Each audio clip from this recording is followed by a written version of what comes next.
Bonjour tout le monde. Bonjour Pierre et Gérald. J'espère que vous Salut allez. Diane, Salut salut Diane, Denis. salut Denis. Salut Denis. On a, Salut! on a invité Denis à se joindre à nous aujourd'hui parce qu'il y a plusieurs questions pour Pierre et Gérald. Alors, on est content de l'avoir avec nous aussi. On est très content de vous recevoir. Ça fait déjà un an qu'on s'est parlé la dernière fois. Ça fait plus de 4 ans que vous n'êtes pas venu nous voir au Québec, mais on sait qu'à un moment donné, vous allez venir. De toute façon, on vous rejoint par le cœur et par la vidéo à chaque fois. Alors, Pierre et Gérard, je sais que vous vous faites poser 100 000 questions par jour. Pas J'écoute, loin. j'écoute vos satsang, puis à chaque fois, je me dis, comment ils vont se sortir de cette question-là? Tu sais, puis à chaque fois, vous avez la bonne réponse, la sagesse qui va avec ça. Alors, aujourd'hui, on a des questions, justement. On va revenir peut-être à la base pour commencer, parce que en ce moment, il y a tellement d'explications, je dirais, différentes. L'éveil, la réalisation, on sent qu'il y a même, on en parlait avec Gérald avant d'entrer en ondes, il y a même comme un courant de pensée de gens qui disent, ben là, j'en ai assez d'entendre parler d'éveil, puis c'est une arnaque, l'éveil, la spiritualité, c'est une arnaque. Puis il y a beaucoup de démystification, une tentative de démystification de l'éveil, mais il y a aussi ce faisant, on dirait que des fois, on jette un peu le bébé avec l'eau du bain. Qu'est-ce qui est bon? Qu'est-ce qui doit être conservé dans les enseignements anciens? C'est-à-dire que rien n'est à rejeter, mais on dirait qu'en ce moment, ça, ça pétille tellement que c'est difficile d'avoir l'heure juste. Alors, je pense que je vais laisser Denis commencer par la question la plus simple, je dirais, mais la plus complexe en même temps, parce que je sais que c'est une question qui est bien importante aussi. Bon, ben, je suis content. C'est une question qui me tarabusque, les gars, puis j'essaie de trouver la réponse partout, puis bon, alors je m'essaye. Quand on est sur le chemin, la plupart des gens tombent sur les écrits qui disent nous ne sommes pas nos pensées, nos émotions, nous ne sommes pas notre personnalité, nous sommes la conscience, la présence. Ça, je pense intellectuellement, on l'a entendu, puis on le comprend. Ma question.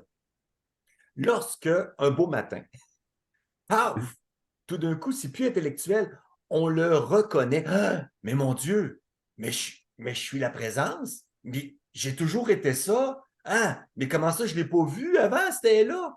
Et là, cette chose-là, quand on le reconnaît, puis c'est pas intellectuel, ça passe là. Est-ce que cette chose-là, on appelle ça l'éveil? C'est ça ma question. Ah, c'est important de préciser, parce que c'est vrai qu'il y a plusieurs, on pourrait dire, il y a plusieurs types d'éveil, on pourrait dire. Ah, Il y a plusieurs éveils.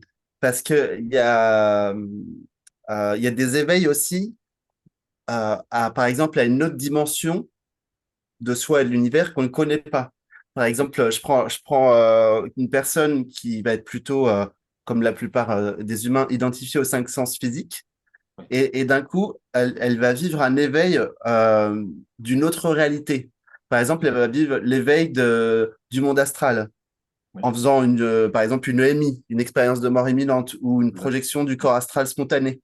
Et donc, d'un coup, ça, on peut dire que c'est une forme d'éveil. On peut dire oui. ça.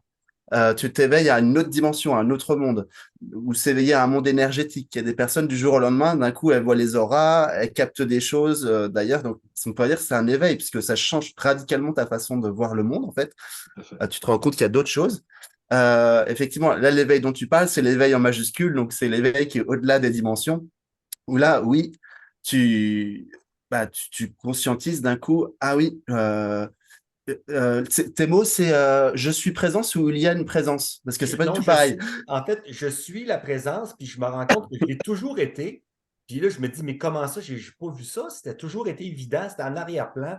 Même quand j'étais enfant, là, on voit toute notre vie, mais ça a D'accord. toujours été là, cette chose-là. OK. Puis je ne l'ai jamais réalisé. D'accord, là. En fait, pour moi, si tu dis je suis, c'est plus qu'un éveil, c'est même la réalisation.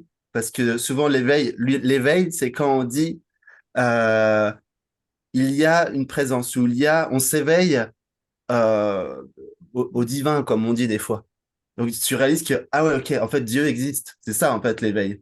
Tu réalises qu'il y a une vie consciente en toute chose, mais souvent, quand il y a éveil, il n'y a pas reconnaissance que le jeu ou le je suis, si tu veux, fondamental, c'est nous, ou en tout cas, on s'autorise pas vraiment à on se sent pas digne d'être cela. Il y a pas de dignité d'être.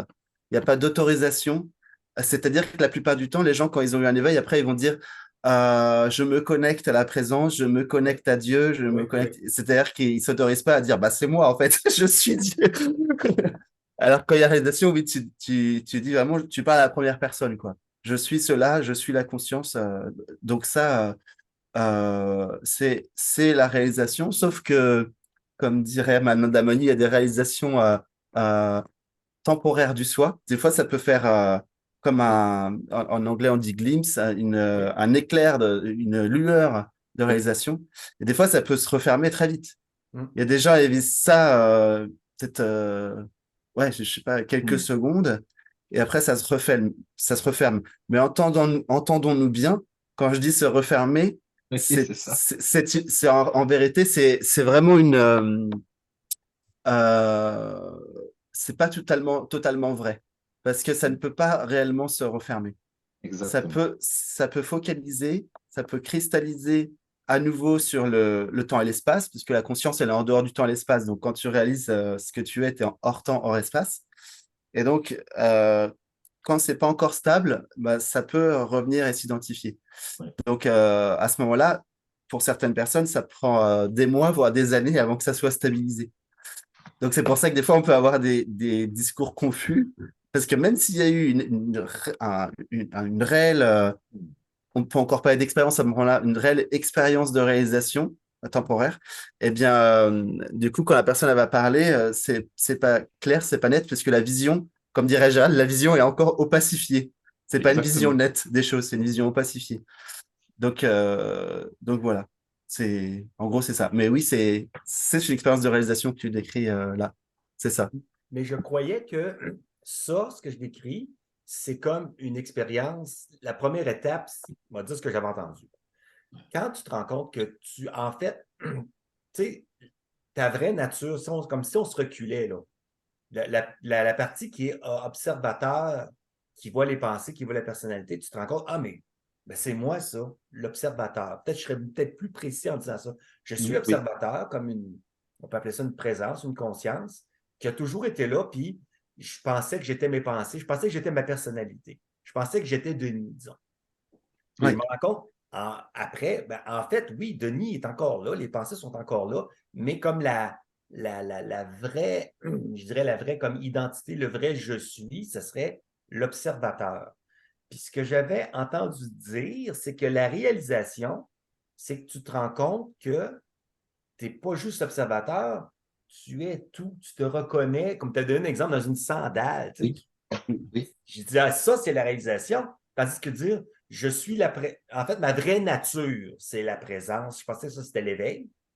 oui. Puis être tout, ça serait la réalisation. Ça, qu'est-ce que tu en penses de cette question-là, là?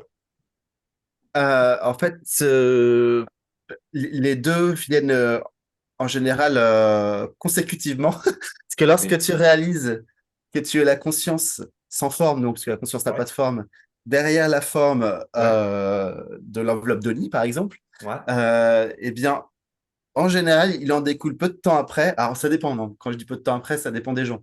Mais il y a une réalisation qui saute aux yeux par la suite. C'est qu'en fait, derrière toutes les formes, c'est pareil. oui, Puisque si vraiment, par contre, il faut vraiment avoir, si je puis dire, toucher le centre, toucher le plus intime de toi-même. Parce que des fois, on croit que c'est ça, mais il reste encore une poussière. Et par exemple, il peut rester une ambiance intérieure que tu n'as pas vue, que tu n'as pas conscientisée. Il peut oui, rester des intentions, des mécanismes subtils que tu n'as pas vus. Et donc, c'est pas la réalisation entière. Parce qu'il y a encore Hmm. comment dire, Des accroches. il y a des accroches, ouais, il y a de la poussière sur la vitre, quoi. Tu vois, en ouais. fait. C'est pas encore, Il va falloir lustrer tout ça, hein. il va falloir illustrer. C'est pas encore terminé. Mais quand il y a la Euh, réalisation complète, la différence qu'on pourrait mettre, ce serait quoi? C'est là qu'on parle d'équanimité. C'est quoi la différence qu'on pourrait observer quand la réalisation est complète? Hmm. C'est-tu rare, premièrement? Est-ce que ça Ouais, arrive ouais, quasi ouais. jamais? Ou... Ah, si, ça arrive. Bah, Gérald, tu vas en parler?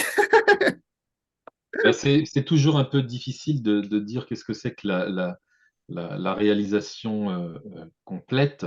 Je dirais que lorsqu'il y a réalisation telle que les enseignants spirituels la, tentent de la décrire depuis des milliers ou des dizaines de milliers d'années, ça fait quelques générations quand même, hein. Ça ne date pas d'aujourd'hui. Ils la décrivent comme étant... Alors pour eux, c'est très simple, ils disent...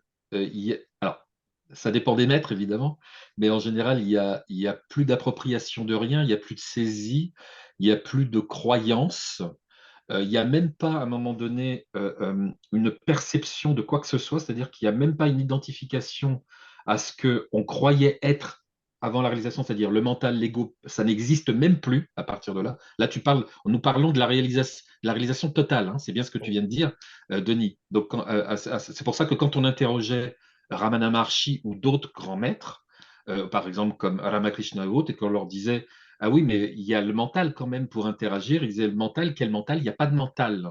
Wow. D'accord? C'est encore une croyance. Pourquoi il disait ça? Simplement parce qu'à partir de là, il parlait entre guillemets, hein, parce que même à partir de l'absolu, on ne parle pas en vérité, mais il parlait à partir de l'absolu. Donc ils ne peuvent pas dire à partir de l'absolu qu'il y a encore un mental, un ego, une construction de quoi que ce soit, ni même une projection d'un monde phénoménal, ni même des objets, ni même un espace qui accueille les expériences. C'est plus possible à un moment donné. Lorsque l'on dit il y a un espace de ceci qui accueille les expériences, il y a des objets qui vous permettent de faire l'expérience, ça c'est une étape pour amener à une autre compréhension. C'est simplement une aide sur le chemin pour aller, pour mal le dire, encore plus loin. J'allais dire. Mais c'est ça la réalisation absolue. À un moment donné, il n'y a plus la croyance en quoi que ce soit. Et si il semblerait que par moment, il y ait des fulgurances d'objets qui passent comme ça, il y a aucune appropriation de ça. Pourquoi? Parce que comme vous êtes et vous passez à partir de l'absolu, l'absolu ne se dit pas j'ai créé un univers et un monde, j'ai créé des phénomènes, j'ai créé des objets. Il ne peut pas y croire. C'est une croyance. Vous comprenez? Ben Ça, j'ai plus oui, de misère à mais comprendre. oui, mais c'est l'absolu qui crée le monde qu'on expérimente Oui, pour se souvenir qu'on est l'absolu. exactement. C'est pour ça que je continue. Ce monde qui, fondamentalement, bien entendu, pour l'absolu n'existe pas, mais l'absolu, on va le dire comme ça, joue à manifester effectivement un monde ou des mondes phénoménaux, un monde phénoménal, avec une infinité d'objets pour en faire l'expérience, d'accord? Mais pas. Alors, c'est pas que l'expérience des objets, c'est-à-dire que oui, on va faire l'expérience des objets et vivre la joie, l'amour, mais des fois la colère, l'incompréhension, le doute, le stress, l'angoisse, la peur, etc. Mais c'est pour qu'on aille plus loin, c'est-à-dire que les objets font émerger, d'accord, par cristallisation, par focalisation, des croyances, c'est-à-dire qu'on croit à quelque chose. Lorsqu'on arrive à dépasser la forme de l'objet qui est manifesté, on ne voit que le soi. Ça n'est pas possible autrement.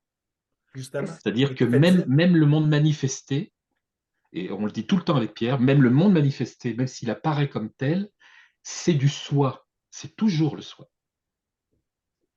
Est-ce que ça veut dire qu'il y a différents niveaux de réalisation? Parce que tu parles de réalisation absolue ou complète. Je veux dire, tu sais, une fois l'entrée dans le courant là, qui s'appelle éveil, une fois que ça c'est franchi, il y a des allers-retours avec la, la, la, la- en tant que présence, je m'identifie, je me désidentifie. Là. Je ne sais pas si mon langage est correct, là. Mais ça veut dire que ce que tu parles, entre autres, Gérald, la réalisation totale, il n'y a pas beaucoup de monde qui a ça là, en ce moment, là. Eh bien, tu vois, moi, je ne vais pas dire la même chose que toi. OK. Je dirais que fondamentalement, la vraie nature de toute chose, c'est ça, en vérité.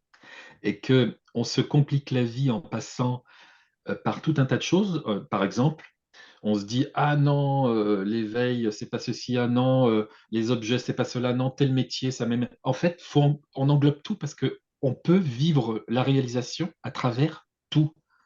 Il n'y a pas d'exception. C'est-à-dire qu'il y a des gens, comme je disais, il y a des yogis, ils vont vivre et réaliser leur nature en focalisant sur un brin d'herbe. D'autres, ça va être en mettant les mains dans la terre. D'autres, en faisant leur propre métier. D'autres, c'est simplement en rendant service et en s'occupant des gens qui sont dans la misère. D'autres, en faisant. Le soi est omniprésent. Donc, forcément, nous sommes aussi ça. Ça veut dire que si on arrivait à accepter les choses telles qu'elles sont, ça serait aussi simple que ça, la réalisation en vérité. C'est sans rien, il n'y a pas besoin de rajouter quoi que ce soit. C'est déjà là. Donc c'est tout, toute chose est réalisée déjà. Tous les êtres sont pareils. Hmm. Dans les définitions qu'on entend souvent, il semble y avoir des contradictions. Tu sais, certains vont dire la réalisation, c'est l'absolu, d'autres vont dire c'est l'amour, d'autres vont dire c'est au-delà de ça. Nisargadatta disait même que une fois réalisé, ben, peut-être pas dans le corps terrestre, mais c'était comme le néant, il n'existait plus rien. Tu n'es même pas conscient d'exister. Je dois avouer que je trouve ça un petit peu anxiogène. Mais, mais tu sais, comment on peut se retrouver à travers tout ça? Qu'est-ce qui est pertinent qu'on comprenne, je dirais? Hmm. Bah, pour moi, ce que je dirais, c'est que la réalisation, comme a dit Denis, quand c'est complet, la réalisation complète, euh, je dirais que c'est surtout c'est une stabilité. C'est-à-dire que tu réalises le vrai versus le faux. Qu'est-ce que c'est le vrai? Euh, bah, le vrai, c'est ce qui est toujours là, absolument toujours, toujours. Et forcément, à partir de ce postulat, enfin, si on part du principe que le vrai, c'est ce qui est toujours là, ça ne peut pas être un objet quel qu'il soit, aussi subtil qu'il soit. Par exemple, une posture intérieure, c'est un objet. C'est-à-dire quelqu'un qui prend la posture d'un enseignant, par exemple, c'est un objet. Euh, la moindre petite, un mécanisme habituel réflexe, par exemple, du personnage, qui a pu tomber avec la réalisation, mais qui demeure après, comme un mécanisme automatique, parce que ça fait des années, voire des vies que c'est comme ça, bah, c'est encore un objet. Ça veut dire que s'il reste encore le moindre objet, alors il y a pas forcément la même accroche, parce que forcément, avec la réalisation, tu as quand même t'as la stabilité du soi, quoi, qui est là en permanence, donc c'est plus pareil. Mais ça peut arriver qu'il y ait des choses qui remontent. Et donc, ça donne l'impression qu'il peut encore y avoir des fluctuations. Mais en fait, en réalité, non, parce que l'intime qui est partout, enfin, ce que l'on est fondamentalement en plus intime de nous-mêmes, et encore, quand je dis ça, c'est pas vrai, c'est pas comme ça. C'est difficile de parler Les parce que mots. c'est pas à l'intérieur, c'est pas, Ouais. quand je parle de l'intime, faut pas s'imaginer quelque chose d'intérieur. C'est, quand je veux dire l'intime, je veux dire le cœur, mais le cœur avec un C majuscule, c'est-à-dire euh, l'essence de tout ce qui est, on pourrait dire l'ultime de tout ce qui est. Ce qui reste si tu enlèves tout, voilà, pour le dire simplement. Donc, ce qui Ah, reste c'est si tu ça. enlèves tout, ce qui reste si tu enlèves tout, eh bien, c'est une conscience inaltérable et qui est indéfectible. Et elle est tellement indéfectible que d'ailleurs, elle peut jouer, même après la réalisation, au moment où ça s'établit, justement, elle va jouer à créer beaucoup de mouvements pour révéler ce qui est stable. Donc, et classiquement, d'ailleurs, c'est comme ça que le chemin spirituel se fait. C'est pour ça qu'on dit euh, pourquoi il y a la souffrance sur Terre? Et la plupart des yogis répondent la souffrance, c'est la voie. Et pourquoi la souffrance, c'est la voie? Parce que la souffrance, c'est du mouvement, si vous regardez bien. C'est du mouvement. C'est du mouvement dans le temps, et c'est du mouvement aussi dans le vécu énergétique. Par exemple, l'émotionnel, c'est du mouvement énergétique. La souffrance, c'est de l'agitation par nature. Alors que lorsque tu réalises le soi qui est complètement stable, inaltérable, c'est complètement l'inverse du mouvement, quoi. C'est vraiment, il n'y a aucun mouvement, ça bouge pas du tout, ça bouge jamais. Et même si l'univers explose, ça ne fait rien pour le soi. C'est toujours pareil, ça fluctue pas. Exactement. Et donc c'est pour ça que euh, il y a tout ce, donc, des fois, après la réalisation, le temps que ça s'établisse et que ça se stabilise, ça peut jouer à ce qu'il y ait encore plus de mouvement, Sauf que la différence, c'est que en général, si vraiment c'est une réalisation authentique, il va pas y avoir de saisie, il va pas y avoir d'accroche, d'appropriation ou d'identification, comme on dit. Donc du coup, ça se fait un peu tout seul, quoi. Tu dis s'il y a réalisation authentique, donc il y a des réalisations qui ne le sont pas. Oui, quand les gens ils se racontent des histoires, et ça arrive souvent. Hein, Oh, oui, oh, oui. Ah bah oui, on peut se raconter des histoires, on peut se dire, ah oui, je suis conscience, mais en fait non. Il y a plein de gens, par exemple, en Inde, à Rishikesh, il y a plein de entre guillemets satsang où il y a deux occidentaux qui font des satsangs et ils parlent comme Ramana Maharshi, mais ils ont juste appris le bouquin par cœur et puis ils répètent. Hein. Je veux dire, c'est facile de parler et de se croire. Enfin, ça dépend. Si on est vraiment authentique, c'est pas possible Oui, parce oui. que il va y avoir de la souffrance, etc. Donc, on peut pas se voiler la face bien longtemps, justement, parce que la souffrance, c'est un test pour voir où on en est. Exactement. Euh, mais, euh, mais et des fois aussi, il peut y avoir une expérience brève qui est comment dire, qui est récupérée par le petit personnage. Et en fait, cette expérience, bref, par exemple, une expérience de dissolution de l'ego, ça c'est très drôle, peut être récupérée par l'ego lui-même. C'est-à-dire que l'ego peut dire, j'ai vécu la dissolution de l'ego, donc je vaux plus Exactement. que les autres. Ouais. Et, Ouais, donc, tout à fait. et ça, c'est énorme, tu vois. Ouais. Le mental, il est capable de faire de rien une valeur ajoutée à lui-même, tu vois. Dire, moi, je connais le rien, donc je vaux plus, tu vois. C'est des trucs. Mais justement, il y a apparition de faux gourous, de faux prophètes, je ne sais pas trop. On voit que ça pullule, là, on a juste à taper éveil sur YouTube ou sur Google, puis il apparaît un paquet de choses, là. Puis et des fois, tu te dis, mais comment cette personne-là peut se prétendre éveillée? Là, je sais que je suis dans le jugement quand je dis ça, je dis, ça ne tient pas la route, ça ne résonne pas. Est-ce que c'est parce que ce qui résonne avec ce que je suis ici doit être en parfaite affinité ou, tu sais, parce qu'il y a Oui, des choses, des fois, c'est comme aberrant. Tu te dis non, mais non, non, ça se peut pas, là. oui, oui. Il Mm. faut que ça soit comme ça, Diane, parce que en fait, il me semble que c'est le Bouddha, si je dis pas de bêtises, qui avait dit ça. Aussi grande soit la réalisation du maître que vous allez voir, si ça ne résonne pas ici, ça ne résonne pas dans le cœur, et n'y allez pas. Ça ne remet pas en cause le fait que le maître en face soit réalisé ou pas réalisé. On OK. s'en fout. Et effectivement, c'est là que ça se passe, quoi. C'est là où c'est là où ça te dit la vérité. Si tu dois emprunter ce chemin et suivre cet enseignement ou pas. Hmm. Mais il y en Quand, a, excuse, il y oui, en a qui vas-y. ont des faux gourous qui peuvent avoir 200 000 followers. Puis pensez-vous, mon qui avait dit ça, que euh, parfois, un faux gourou, c'est très utile pour qu'on puisse réaliser que, je ne sais pas, qu'on était dans l'illusion. Je ne sais pas, qu'est-ce que vous en pensez?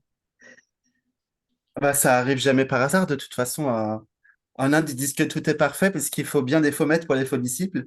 Ah, Oui, ouais, oui, c'est ça, oui, je vais Donc en fait, ça veut dire que ça a sa place à un moment donné. Souvent, ça joue beaucoup sur. Justement, il y a beaucoup de valeur ajoutée, en fait. C'est entre guillemets chez les faux gourous. Disons que gourou, ça veut dire ceux-là qui élèvent, donc ils font partie aussi de l'élévation quelque part, parce que ça participe d'un tout. Mais donc, il y a beaucoup, ça parle plus du décorum, on va dire. Ça va parler beaucoup plus pour être une meilleure personne, pour avoir plus de pouvoir, pour ceci, cela. Donc, ça, oui, c'est classique chez les faux gourous. D'ailleurs, c'est pour ça qu'ils font beaucoup plus de vues que les vrais. oui. Parce qu'en fait, ça nourrit beaucoup plus le personnage. Bah, c'est fascinant, hein, Ouais, pour voilà, l'ego. c'est fascinant. Oui. Hmm. Et donc, voilà, mais bon, ça place. Il y a beaucoup de gens qui passent par ça pendant un moment donné, puis après, Ouais. parce que Bah ouais. ça t'oblige à un moment donné à te reposer la question, qu'est-ce que je veux vraiment? OK. Hmm. Ah oui. Tu te rends compte que tout ça, c'est la surface, c'est pas ce qui t'intéresse, quoi. Hmm. Hmm. Est-ce que dans la réalisation, justement, ce qu'on observe beaucoup de ce temps-là sur les réseaux sociaux, c'est ah, t'as réagi, t'es pas Oui. réalisé. Ah, t'as critiqué telle chose, t'es pas réalisé. Ah, tu demandes des sous pour ton satsang, t'es pas réalisé. Tu sais, il y a comme des gros mots qui se disent, puis là, je me dis, ça me semble tellement pas compatible avec ce qui me semble que ça devrait être. C'est dur de faire des phrases là, courtes et claires, mais je trouve, moi, ça me dérange quand je vois ça parce que je me dis, voyons, comment ça se fait qu'on est en train d'en faire un débat de société pour Oui, quelque chose qui est si simple, là. D'où tout ça à vient, fait. puis comment ça, comment on en est arrivé là? C'était pas comme ça il y a un an, là.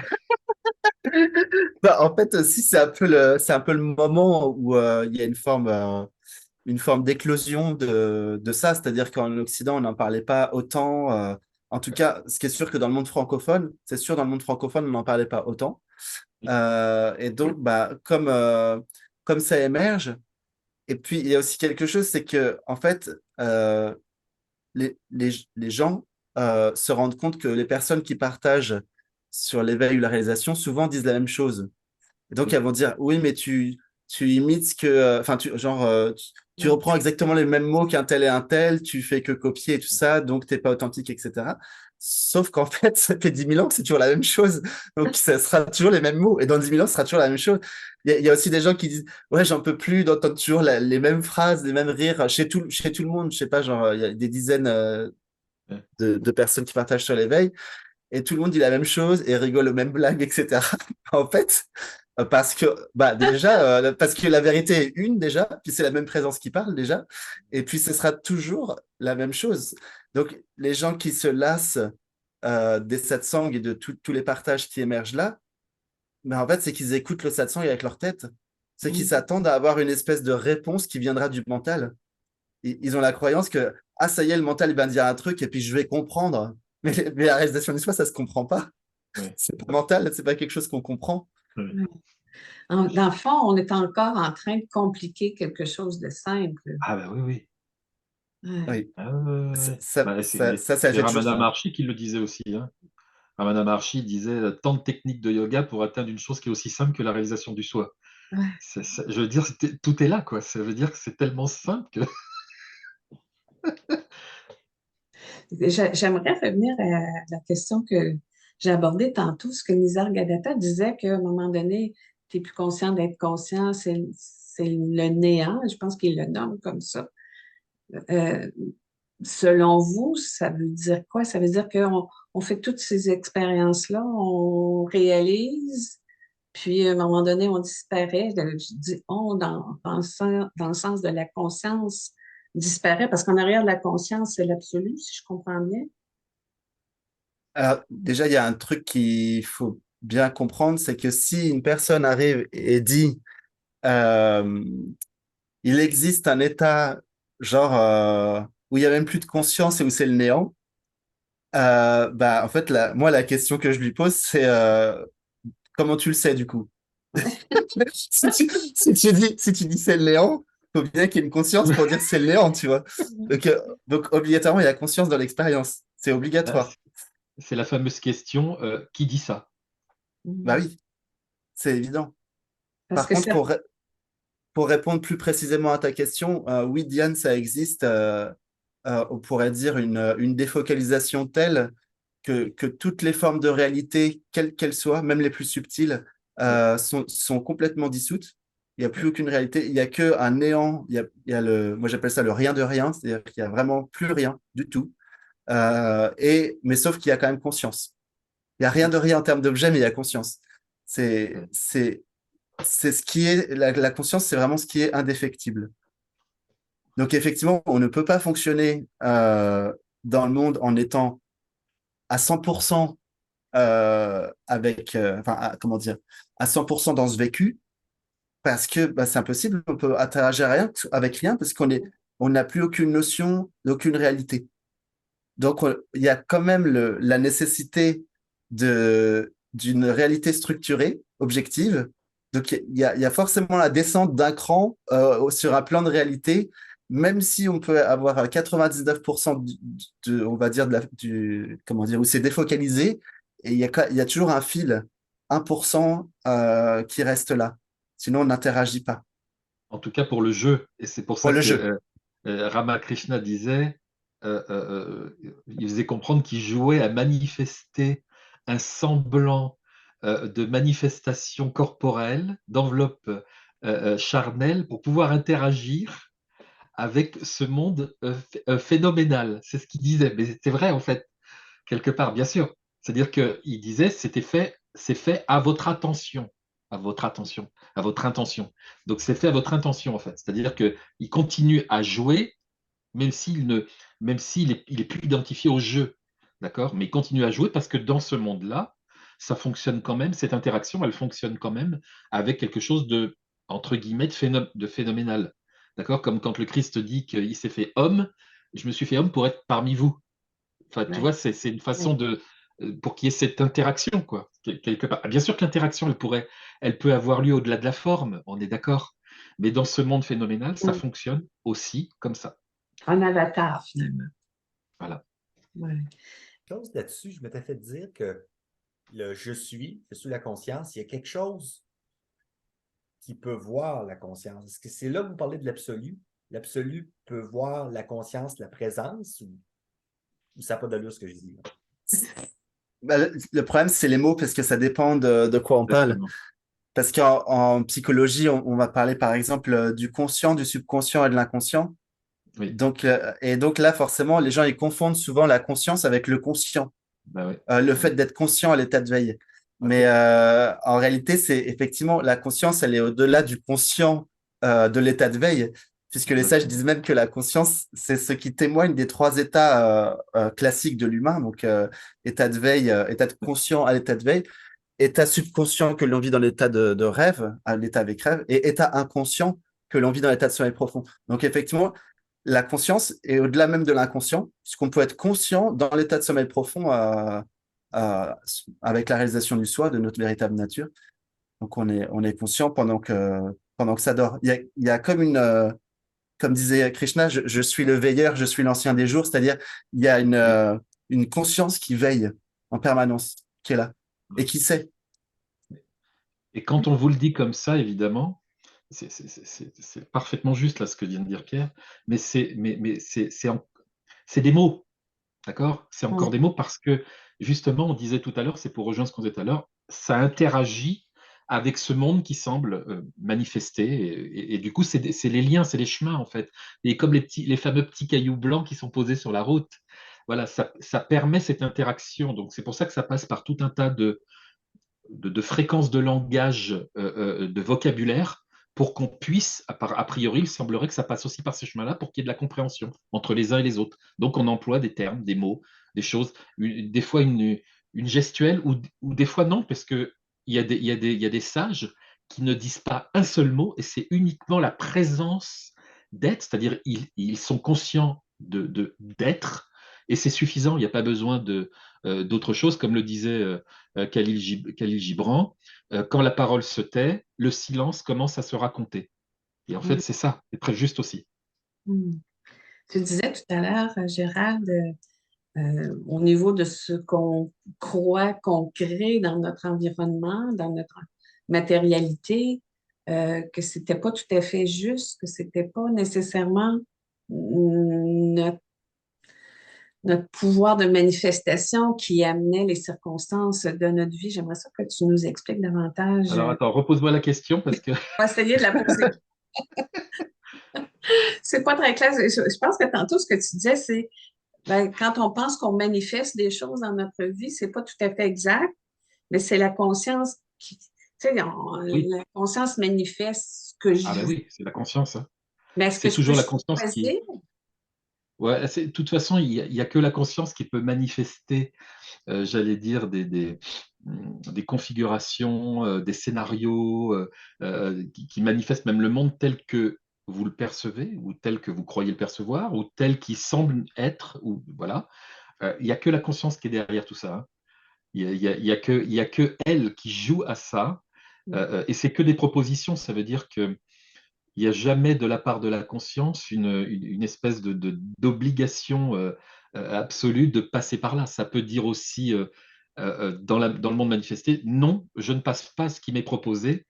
Ça n'empêchera pas de quand même réaliser ma vraie nature, puisqu'il n'y a rien qui peut empêcher de réaliser sa vraie nature. Mais on va le rappeler quand même, derrière tout ça, quoi. Enfin, je dis derrière, devant, où vous voulez, mais partout à la fois, même, peu importe, ça n'est que la conscience. Alors après, je mets un mot, parce que c'est vrai que la conscience, si on parle au niveau de la perspective de la conscience, elle n'est pas en train de se dire je suis la conscience. Mm. Elle ne se pose pas la question de se dire je suis l'absolu. Elle ne se dit pas je suis Dieu.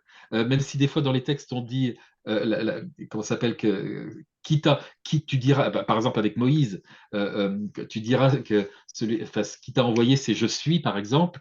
Bon, ça c'est pour qu'on comprenne les choses, ça passe par les textes, mais elle est au-delà aussi de ça. D'accord? Elle se dit même pas tout ça, c'est-à-dire elle se dit rien de qui elle est. C'est que, je veux dire, c'est que le monde manifesté qui passe souvent à interpréter ce que pourrait dire la conscience absolue, alors qu'elle se vit telle qu'elle est.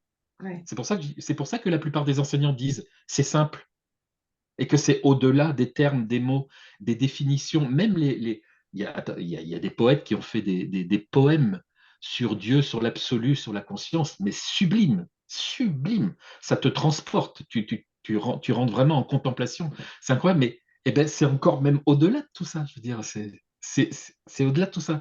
Alors, ça peut paraître des fois, quand on dit comme ça, c'est comme si c'était comme si qu'on rejetait la manifestation ou le monde. Non, c'est pas le cas. C'est simplement qu'il faut bien être conscient que la conscience ne s'attache, elle n'est pas dans l'attachement de quoi que ce soit. Elle peut jouer à créer des mondes, des univers, avec tout un tas d'interactions, tout un tas de formes qui ont certains aspects d'intelligence, de réflexion, j'allais dire, pour pouvoir mener, entre guillemets, à bien une compréhension absolue de qui ils sont, mais c'est au-delà de tout ça, en fait. Je veux dire, on peut aller, ça va à l'infini, hein. Ça n'a pas de début, pas de fin. Mm. Donc on peut jouer, on passe notre temps à jouer avec ça. Mais le mental, il ne peut pas comprendre de toute façon. Non, non, non. Et puis, si tu regardes bien, le mental, il veut surtout sécuriser. Ah Ouais. Parce que là, avec toutes les offres, on pourrait dire qu'il y a sur l'éveil et tout ça, le mental, il veut savoir qui dit la vérité, Oui. où je peux investir mes billes, quoi. Tu vois, Oui. c'est ça qu'il dit. Oui, c'est vrai. Alors que si tu écoutes le cœur, si t'es que dans le cœur, tu te poses aucune question. Exactement. Tu suis, Ouais. c'est comme tomber amoureux, quoi. Tu suis ce qui vient, simplement. Ouais. Ouais. Puis Oui, dans oui. la Ah oui. manifestation, des fois, on se dit, bon, moi, je veux manifester une deuxième Mustang. OK, maintenant. Ah, ok. Je veux manifester un chalet. J'ai Mm. été longtemps là-dedans, moi. Oui. Je focusais ma volonté, puis visualisais, puis tout ça. Et je sens bien que c'était un effort du petit personnage qui pédalait très, très fort, puis il est anxieux, puis... Mais est-ce qu'il y a moyen de manifester quand même des choses sur la Terre sans être dans le petit personnage qui galère? Une bonne question. Mm. Alors, en fait, en tout cas, ce qui est sûr, c'est que lorsque tu as réalisé le soi, tu t'en fiches un peu. T'as pas vraiment. Alors, si, non, il y a une exception. C'est si ça peut aider certaines personnes et que tu sens que, fait par compassion, par Oui. amour, oui, ça va créer, Effectivement, par amour, ouais. d'où la multiplication des pains. Tu vois, bon, eh ben, en fait, il y a eu d'autres épisodes du même genre que la multiplication des pains. En Ouais. France, par exemple, il y a eu le curé d'Ars qui a démultiplié aussi la farine là, pour les enfants affamés. Mais en fait, ce genre de choses ne se manifeste pas plus, en tout cas, pour soi-même. Ça peut être une expérience, mais c'est pas forcément. En tout cas, ce qui est sûr, c'est que tu le souhaites plus pour toi-même. Ouais, avec la réalisation, non. Par contre, ce qui est ce qui peut arriver, oui, effectivement, c'est que tu joues avec ce qu'on appelle la pensée créatrice. Donc, ça peut être une expérience sur le chemin. Mais pour que ça se manifeste, il y a une forme de, comment dire, c'est pas juste avec le mental, c'est qu'il y a un désir profond qui doit être là, depuis le cœur. Euh, et il ne doit pas y avoir de croyance parasite. Donc, il faut vraiment que ce désir il soit très fort, très profond, pour qu'il puisse aller au-delà de toutes les croyances contraires. On appelle ça les croyances contraires. Donc là, à ce moment-là, par contre, tu as coupé ton micro. Faut que tu rallumes ton micro. Ah, Je crois qu'il est... Il Il a y autre chose à... avait, il y a quelqu'un qui a dû sonner à la porte, là, j'imagine. Euh, D'accord. oui, je te laisse continuer. Ouais, donc, non, mais je disais juste que c'est simplement lorsqu'il y a vraiment un désir profond, alors quel que soit ce que tu souhaites, oui, ça finit par se réaliser. Je peux prendre des exemples très, très matérialistes. Par exemple, Warren Buffett, qui fait partie des 10 personnes les plus riches du monde. Warren Buffett, à 11 ans, il s'est dit, si je ne suis pas millionnaire à 20 ans, je me jette du haut de la plus haute tour de ma ville. Je sais plus quelle ville c'est. Donc là, voilà, il a un désir profond. Ben, il a été millionnaire à 20 ans, puis maintenant, c'est Warren Buffett, quoi. Mhm. Donc, Ouais, c'est vrai. en fait, C'est très vrai. Ouais, ouais. donc en fait, c'est une question de désir, c'est pas qu'une question de pensée. C'est pas juste je veux ça. Ouais. Par exemple, si tu demandes, je sais pas, si pour jouer, tu dis ouais, je veux une Ferrari, par exemple, ou une Mustang, peu importe la voiture, mais que tu n'as pas réellement un désir profond, c'est-à-dire que dans ton fort intérieur, c'est pas ce que tu veux vraiment, à ce moment-là, bah, ça va pas forcément se manifester. Et ce qui peut se passer aussi, c'est en tout cas dans le cas de Pierre, il y a eu ces expériences où ça se manifestait beaucoup, Ouais, mais c'était pas vraiment pour l'objet, c'était pour comprendre la mécanique de comment ça marche. tout à fait. C'est Donc pour là, jouer. la conscience, elle a beaucoup joué parce que là, je me disais, mais ça se Ah oui. trouve, je peux créer tout ce que je veux. Et puis là, du coup, ça faisait pas avec des trucs, bah si, quand même, ça a fait avec des trucs énormes quand même. Mais Mm. j'ai quand même trouvé un appartement à Paris sans argent, sans garant, sans rien. Je suis arrivé à Paris avec ma valise, j'avais rien. Puis en une semaine, j'ai trouvé un appartement, ce qui est impossible à faire normalement, hein. Mhm. Donc, des grâces comme ça qui arrivaient tout le temps. Trouver un boulot à l'époque aussi, c'était très difficile. Et j'ai pas eu un boulot, j'en ai eu deux. Deux en une semaine aussi qui sont arrivés. Donc, tu vois, Ouais. c'était. Et ça venait tout seul, hein. Moi, je faisais rien du tout, hein. Ça s'imposait. Tu demandais pas? Euh, ben, en fait, c'est des gens qui venaient me voir et qui disaient, ah tiens, on a besoin de ça, on a besoin de là. Par exemple, pour le cinéma, eh ben, le boulot à Paris, je suis arrivé à Paris et je dis à Gérald, parce que je venais entre autres pour retrouver Gérald à Paris. Et puis Gérald dit, viens, on va au ciné. Donc on va au ciné. On arrive dans un cinéma, il me dit, ah tiens, ce serait pas mal que tu travailles là. Et puis bon, bah moi, j'y croyais moyen, tu vois, mais je pose une lettre comme ça. Et puis j'ai été pris direct. Sauf qu'après, quand j'ai Sauf qu'après, quand j'ai travaillé dans le cinéma, j'ai vu des piles de CV, de lettres qu'on recevait. On recevait ça tous les jours, quoi. Et tous les jours, on mettait tout ça à la poubelle. Il y a quasiment personne qui était pris. Donc, c'était des grâces comme ça. Ah Pourquoi bah ils oui. m'ont pris, j'en sais rien. Si, ils m'ont pris parce que j'étais calme et qu'il fallait accueillir les stars. Et que apparemment les gens ils étaient tout fous pour les avant-premières avec Clint Eastwood ou je sais pas quoi. Mais moi ça me fait pas un pli. À l'époque même voir Clint Eastwood ça me faisait déjà pas un pli de voir Clint Eastwood, tu vois. Donc du coup c'est pour ça que apparemment c'est ça qui a fait que j'étais pris. Mais peu importe. Surtout ce qui a fait que j'étais pris c'est surtout qu'il y a eu la grâce et qu'il y a eu le cœur, quoi. Ouais. Fait que ces Et ça, manifestations-là, c'était pour jouer, excuse-moi. C'était pour Oui, jouer, oui. là. Dans le fond, c'était Ah oui, pour. parce qu'après, ça jouait beaucoup dans des petits détails, tout le temps. Genre, il me oui, oui. manquait un tout petit truc, j'avais toujours le petit truc, mais le petit truc pile, quoi. Genre, je veux aller à la piscine, il me manque des bouchons d'oreille. Et ben, sur la route, je vais les trouver tout neuf, la boîte, alors que jamais dans ma vie, à un autre moment, j'ai retrouvé des bouchons d'oreille de piscine tout neufs par terre sur le trottoir, tu vois. Et ça m'arrivait toujours pile au moment où j'en ai besoin, à chaque fois. Ah, Donc, oui. voilà, c'est une forme de. En fait, ce que ça m'a fait comprendre, c'est que la vie prend soin de la vie et qu'il y a une forme d'abondance. Mais l'abondance, c'est pas ce que les gens s'imaginent. C'est pas une abondance financière ou quoi que ce soit. C'est plutôt, tu as toujours ce dont tu as besoin. Mm. Ce dont tu as besoin, ça t'est amené. Voilà, tu vas Mm. jamais être dans une situation où ça va être bloqué bien longtemps, quoi. Dès qu'il y Mm. a un truc qui arrive, il y a la solution qui arrive direct. Mm. Euh, Ma question, c'est est-ce que lorsque on est dans un état on ressent que la vie prend soin de la vie et que de cet état-là, il vient, mettons, un, un besoin, ah, j'aurais besoin de bouchons, il apparaît, c'est différent de le personnage qui est anxieux, qui est tout seul, qui est en survie, puis qui fait une demande à l'univers. Hmm. C'est ça la différence un peu entre les deux, que quand Ouais. tu es dans un état de bien-être, la vie prend soin de la vie, puis tes Ouais. demandes ne viennent pas de ta peur, elle vient juste Ouais. Ah, ben ça me prendrait un billet pour partir. Est-ce que je Effectivement, peux... ça marche moins bien parce qu'en fait, c'est une question de foi. Ah, C'est-à-dire que Exactement. plus il y a la foi, plus ça arrive, plus ça se OK. manifeste. Je parle pas Exactement. que de choses matérielles, hein. Il peut se Ah passer oui, plein de oui, choses, des guérisons, plein de trucs qui peuvent se de manifester tout. par la foi. Et en fait, effectivement, si le petit personnage il est dans la peur et l'anxiété, ça veut dire quelque part qu'il n'y a pas réellement la foi. Sinon, tu serais pas dans la peur et dans l'anxiété, tu vois. Quand tu as Oui, la foi, tu n'as aucune peur, aucune anxiété par rapport à ce qui va exactement. arriver. Ah oui. Euh, donc, euh, voilà, bon, il y a une autre scène qui me revient où on était en Inde avec un ami et on faisait le pèlerinage autour d'une montagne, puis il y avait 1 million de pèlerins. Et nous, notre ashram, il était à plus de 5 kilomètres du lieu, puis, enfin, de la montagne en question, qui était à Arunachala, donc là où a vécu Ramana Maharshi.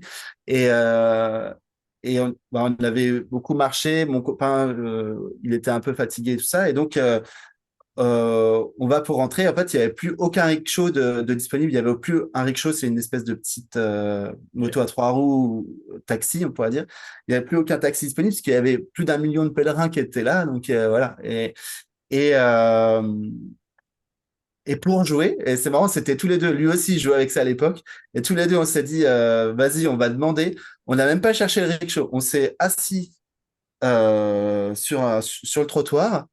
Intérieurement, on a demandé, mais genre, ça a pris 10 secondes, quoi. Il y a une personne qui est arrivée de nulle part, qui nous a pris par la main, qui nous a mis dans son 4x4 en plus climatisé, tu vois, top du top en plus, le truc, en Inde, tu te dis, mais d'où ça sort le machin, quoi. C'est impossible, tu vois jamais un truc pas au fin fond de la campagne, tu vois. Tu vois ça à New Delhi, mais tu vois pas ça au fin fond de. Et le gars, il nous ramène à l'ashram, gratuitement en plus, et il s'appelait Shiva. Donc voilà, quand tu sens qu'Arunachala, c'est Shiva, c'est la montagne de Shiva. Oui, Donc, c'est incroyable. On a souvent parlé, je pense que c'est Pierre qui l'avait abordé là, dans son livre. Je pense que la majorité des éveils se font de manière progressive. Puis je pense que c'est Papaji, à un moment donné, qui ne savait même pas qu'il était éveillé, puis s'est rendu compte qu'il ne souffrait plus, puis il s'est dit, ah, tiens, je suis éveillé, là. mm. Est-ce que la réalisation se fait de la même manière? Est-ce que ça peut être progressif sans qu'on réalise que, ah, ben tiens, ou tu sais, qu'il y ait le moment, la date et l'heure où il s'est passé cette réalisation-là? Est-ce que ça peut se faire de manière progressive aussi? Apparemment, oui. En fait, ça dépend de chacun parce que, alors, moi, au début, quand je témoignais, je parlais depuis mon expérience et depuis l'échantillon que j'avais eu autour de moi. Donc, tout le monde l'avait vécu comme moi de ceux que je connaissais à l'époque. Bon, à part Gérald, mais c'est particulier. Mais quoi que toi aussi, tu t'es levé un matin, puis ça a arrêté la sadhana, ça a arrêté le chemin. Exactement. Ça a été quand même du jour au lendemain. Tout à fait. Euh, Ouais. mais donc, du coup, j'avais jamais rencontré encore de personnes qui avaient, on pourrait dire, glissé dans la réalisation du soi comme ça, un peu sans s'en rendre compte, puis de se rendre compte après coup qu'effectivement, il y a un je suis qui bouge pas du tout. Et puis, ça fait genre des mois que la personne, effectivement, elle souffre pas, elle est pas dans le manque, elle est pas dans l'insatisfaction, elle est pas dans l'incomplétude. Et puis là, elle se dit, ouais, il se passe quelque chose, quoi. Voilà. Mais oui, donc ouais, c'est possible, c'est possible. Oui, Ça tout à arrive. fait. Ouais. OK. Oui, OK. Est-ce qu'à ce moment-là, il y avait un texte de Jeff Foster qui a circulé récemment qui disait, je reprends son langage, les amis, arrêtez tout, arrêtez la recherche, arrêtez la quête, cessez de vous casser la tête et vivez simplement, savourez le temps avec vos enfants, une bonne soupe, un coucher de soleil, un brin d'herbe. oui, oui. Euh, Hmm. dans le fond, est-ce que c'est une voie, ça, ou si ça, c'est la voie? D'arrêter tout? Ouais. Ben, d'arrêter tout de vivre, de savourer la vie, de goûter, d'être présent à la vie, c'est parce que souvent, pour la majorité des gens vivent leur vie sur le pilote automatique, hein, puis de temps en temps, on a une pensée spirituelle, mais on n'est pas dans ça continuellement. Oui. Mais, tu sais, de réapprendre à goûter la vie, est-ce que c'est pas justement la voie la plus simple, la plus belle? Je sais pas. T'es en train de me dire deux choses opposées en même temps. C'est-à-dire Ah que oui, tu c'est me vrai? dis Oui, oui, arrêtez oui. tout, et Oui, en même oui. temps tu me dis réapprendre à goûter la vie et être maintenant, alors que ça, c'est justement ça fait partie du chemin, tu vois. OK, d'accord. Pour moi, c'est le chemin, ça. Donc, arrêtez tout, soyez juste présent maintenant tel que vous êtes. Bah, en fait, c'est déjà un chemin C'est déjà spirituel en comme ça. soi. Ça, c'est une pratique, tu vois. En fait, quoi que tu fasses, tu pourras pas esquiver, on pourrait dire, les dessins du soi ou les dessins de la conscience Oui, absolue. C'est bien sûr. impossible, puisque c'est déjà prévu et ça se fait tel que ça doit se faire. Ouais, S'il doit y avoir un ras-le-bol, il y aura un ras-le-bol. exactement. S'il doit y avoir une voie classique avec méditation, il y aura une voie classique. Tout à fait. Si ça doit être une voie pas du tout classique, Ben, qui ça sera ressemble à comme rien ça. de ce qui est connu, bah, ça va être comme ça. Tu Exactement. contrôles rien, hein. C'est automatique, c'est le cœur qui fait, hein. Est-ce qu'il y a une nécessité d'occidentaliser les enseignements actuellement parce que on voit que certains disent, ah, c'est trop compliqué ce qui s'est écrit, ne serait-ce que dans le siècle dernier ou le siècle précédent. Puis on dirait on essaie, puis je dis pas que c'est pas correct, là, parce que en même temps, je pense que tous les gens veulent faire la bonne chose, ou en tout cas être le plus simple possible, là. Mais qu'est-ce qu'on fait avec ces textes anciens-là? On les relit, on essaie de les comprendre, ou on se dit, OK, dans notre monde à nous, comment ça peut se vivre, ça? Hmm. Ben, en fait, ça va dépendre encore une fois de l'élan de chacun. Euh, mais c'est vrai que moi, je trouve que plus on va au plus simple, c'est-à-dire que des fois, d'amener une valeur ajoutée, ça va pas forcément Oui, être salutaire. Par exemple, si on prend toute la vague d'occidentaux pendant les années 60-70 qui sont arrivés en Inde pour s'approprier un petit peu la culture des sages de l'Inde, etc. Il y en a beaucoup. La plupart de ce qu'ils ont ramené, c'est un gros pendentif aume doré, puis des habits de toutes les couleurs. Tu vois, ils ont juste ramené un style vestimentaire, si tu veux. On a un Mais, premier ministre comme ça, nous, hein? ok. Mais en fait, oui, c'est ça, c'est juste ramener en fait comme dirait un ami, une perle de plus au collier de Lego, quoi. Mm. C'est tu rajoutes, ah bah tiens, allez, maintenant je suis l'Indien, etc. Et ça ramène un truc en plus pour certaines personnes. Attention, c'est pour certaines personnes. Parce que oui, pour bien d'autres, sûr. ça va pas du tout se vivre comme ça. Tu Ah vois, oui, j'étais avec quelqu'un ce matin qui a réalisé très récemment. Et cette personne-là a des fortes antériorités de moine bouddhiste. Et donc, elle a été appelée. Un jour, elle m'a dit ce matin, je suis allé à la Fnac. J'ai acheté un disque, c'était il y a plusieurs années. Et j'ai mis le disque et je l'ai écouté pendant 6 mois tous les jours. Et il était à fond sur le disque. Et après, il a fait écouter à ses amis. Il a dit, ah, écoutez ça, j'ai découvert un truc, c'est génial. Donc, c'était des moines bouddhistes qui chantent. Et tous ses amis lui ont demandé s'il n'avait pas un problème mental. Tu vois, est-ce que t'as pas un souci? Parce que la musique, c'est que du. Attends, il y a rien à se mettre sous la dent, là, pour le mental. Il n'y a pas de. Et en fait, ça a marché chez lui parce que c'est au niveau du cœur. exactement. Si tu veux, chez Pierre et Gérald, ça fonctionnait comme ça, le côté oriental, parce Oui, au niveau du cœur, chez Pierre et Gérald, il y a des antériorités ben oui, en Orient. Quand j'étais petit, j'avais des flashs, je me voyais en lotus, en méditation. Pourtant, oui, j'avais aucune référence de tout ça dans cette vie-ci. Mm. Mais donc, ça dépend des gens. oui, Et, tout à fait, et puis, il y en a, ça va être complètement différent. Ils bien vont sûr. réaliser en buvant, enfin, ouais, voilà, en buvant une tasse de café. Je veux dire, Oui, dans une vie très simple, tout à fait. sans rajouter la culture de l'Inde, etc. Exactement. Alors, c'est pas forcément une question d'occidentaliser parce que, de toute façon, ça se fait tout seul.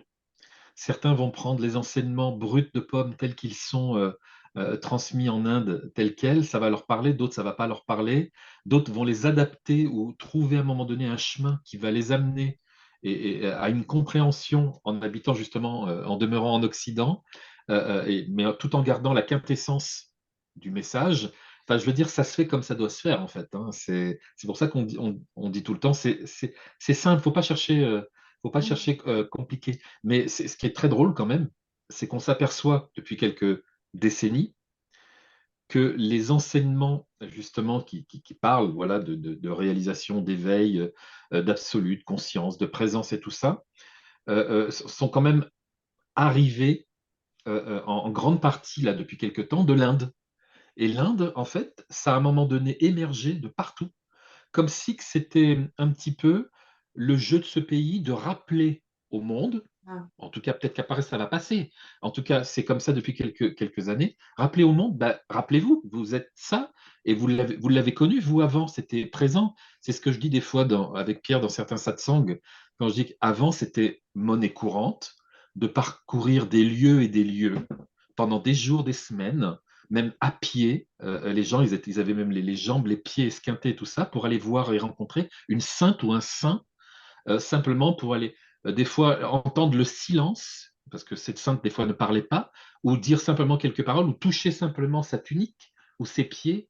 Donc, c'était très présent aussi en Occident avant. Je veux dire, il y avait, c'était mort. Sauf que avec le temps, l'Occident comment dire, a évolué différemment. C'est-à-dire que les priorités n'étaient plus les mêmes. La priorité, c'était d'être à l'aise quelque part, c'est-à-dire avoir un métier qui rapporte un peu d'argent, une maison, un compte en banque, machin, et puis c'est quelque part devenu. Et du coup, on a mis un peu ça de côté. Ça a un peu plus ou moins disparu. Je ne suis pas en train de dire qu'il n'y a pas la foi. Il y a la foi aussi en Occident, bien sûr qu'il y a la foi. Il y a des gens qui ont confiance, qui croient en Dieu, bien sûr, ça ne change rien. Mais les priorités ont changé pendant quelques temps. Et là, ça commence à revenir. Mm. Alors voilà, donc je pense que l'Inde, pendant un certain temps, a joué son rôle inspirant. Voilà, et peut-être qu'à un moment donné, ça va redevenir évident chez nous en Occident que bah, cette présence a toujours été là. Voilà. Mm. Vous avez déjà dit que lorsqu'il y a réalisation, ça ne bouge plus. Il y a une période d'intégration, puis après ça, ça ne bouge plus. Ça veut dire que tant que ça bouge encore, tant que des émotions ou des vieilles choses, des vieilles casseroles qui remontent, ça veut dire que c'est pas encore complet, c'est ça? Si on C'est veut. pas intégré, oui. Oui, Ouais. ah bah oui, c'est sûr. Bah oui, parce que forcément, ça veut dire que tu crois qu'il y a une réalité, qu'il y a quelque chose de vraiment sérieux avec le monde des objets. Alors que, alors que quand il y a la réalisation établie, si tu veux, tout ce monde-là, c'est vraiment juste pour jouir. Il y a vraiment juste, il y a rien de plus que ça, quoi. Mm. C'est vraiment une expression de nous-mêmes pour, euh, pour s'expérimenter d'une infinité de façons, comme ça, quoi, à l'infini, en fait. Ça crée des objets à l'infini. Mais par contre, quand tu sais ce que tu es réellement, tu ne t'y trompes pas, quoi. Tu te prends pas les pieds dans le tapis. Tu sais très bien que ça, c'est juste un jeu et tu crois pas que c'est le réel. Mm. Comme quand on dit que ce monde est une illusion, c'est parce que ça fait partie du rêve dans lequel on est, jusqu'à ce qu'on réalise qu'on n'est pas ça, qu'on n'est pas Et ni le personnage, ni les pensées, ni tout le c'est reste. ça. Ben, le rêve, c'est de se prendre pour un objet ou en tout cas de se prendre de croire que ce monde des formes, ce monde des objets, c'est la réalité. Alors que c'est pas la réalité, c'est une des réalités, une réalité infime, mais c'est pas le réel avec un R majuscule. C'est une des réalités, mais il y a plein de réalités. D'ailleurs, chaque humain a sa propre réalité Oui. sur ce monde, son propre point de vue, sa propre vision, son propre univers, ses propres croyances. Donc quand il interagit, c'est rigolo parce que du coup, ça fait des fois, ça fait des Euh, frottements quand il y a des contradictions de vous voyez le croyances. monde, hein? Ah oui, Vous c'est voyez ça. le monde, comment ça se passe? Oui. Quand on dit en discussion, c'est qu'on dit ben tout ça c'est une illusion, ben les gens vont dire ben non, mais c'est concret ça, je touche mon bureau, je touche mes Oui, mains, dans le rêve aussi, tu touches ton bureau. oui, Ça change c'est rien. ça, c'est ça qui semble si réel aussi. Donc, Ben, c'est, justement, là-dessus, j'ai toujours de la misère avec l'histoire de c'est une illusion. Je comprends que chaque personne vit dans son monde, chacun a sa perception, ses croyances, tout ça. Mais si on est les quatre ici, là, dans la même pièce, qu'on touche à la table, ben, la table existe pour les quatre, dans le sens que je me dis, il y a quand même, c'est un rêve, mais on vit dans le même rêve. Est-ce Euh, qu'on vit dans le même rêve? Moi, j'ai pas la sensation d'être dans un rêve, donc je sais pas comment dire. Ben, comme on dit, c'est pas, il y a un rêve diurne, un rêve nocturne. Bon, là, Oui, ici, c'est le oui, rêve diurne, c'est une illusion. oui, Et oui, ce rêve-là, dans le rêve nocturne, chacun a son rêve. Dans le oui, rêve diurne, ben, on est dans le même environnement, on va dire. oui, oui, Hmm. oui, Ouais, ouais. Ouais. oui, oui, Ouais, bien sûr. oui, bah ça, en fait, c'est effectivement parce que le principe du rêve, on pourrait dire, c'est le rêve du multiple. C'est le Oui, rêve de la multiplicité. Donc la tout à fait. conscience, elle s'amuse à créer une infinité de points de vue d'elle-même. Oui, Et justement, c'est justement le fait qu'il y ait des points de vue qui montre que c'est pas le réel. Parce que le réel absolu, c'est pas un point de vue. On voit pas depuis un prisme particulier lorsqu'on a réalisé soi. On vit tel qu'est la vie. C'est-à-dire qu'il n'y a exactement, pas de valeur ajoutée. exactement. Il y a pas de concept sur la vie. On se dit rien sur la vie. On vit la vie telle qu'elle est. Ouais, Et la vie telle qu'elle est, c'est pas un monde d'objets. Ça se situe pas au niveau des objets. Hmm. Ni au niveau des objets énergétiques. C'est pas énergétique non plus, parce qu'il y a des gens qui vont penser que on parle des plans subtils. C'est pas dans les plans subtils non plus. C'est au-delà de ça. C'est pas une forme. C'est pas qualifiable. La vie telle qu'elle est, elle n'est pas qualifiable, en fait. On peut exactement. rien en dire.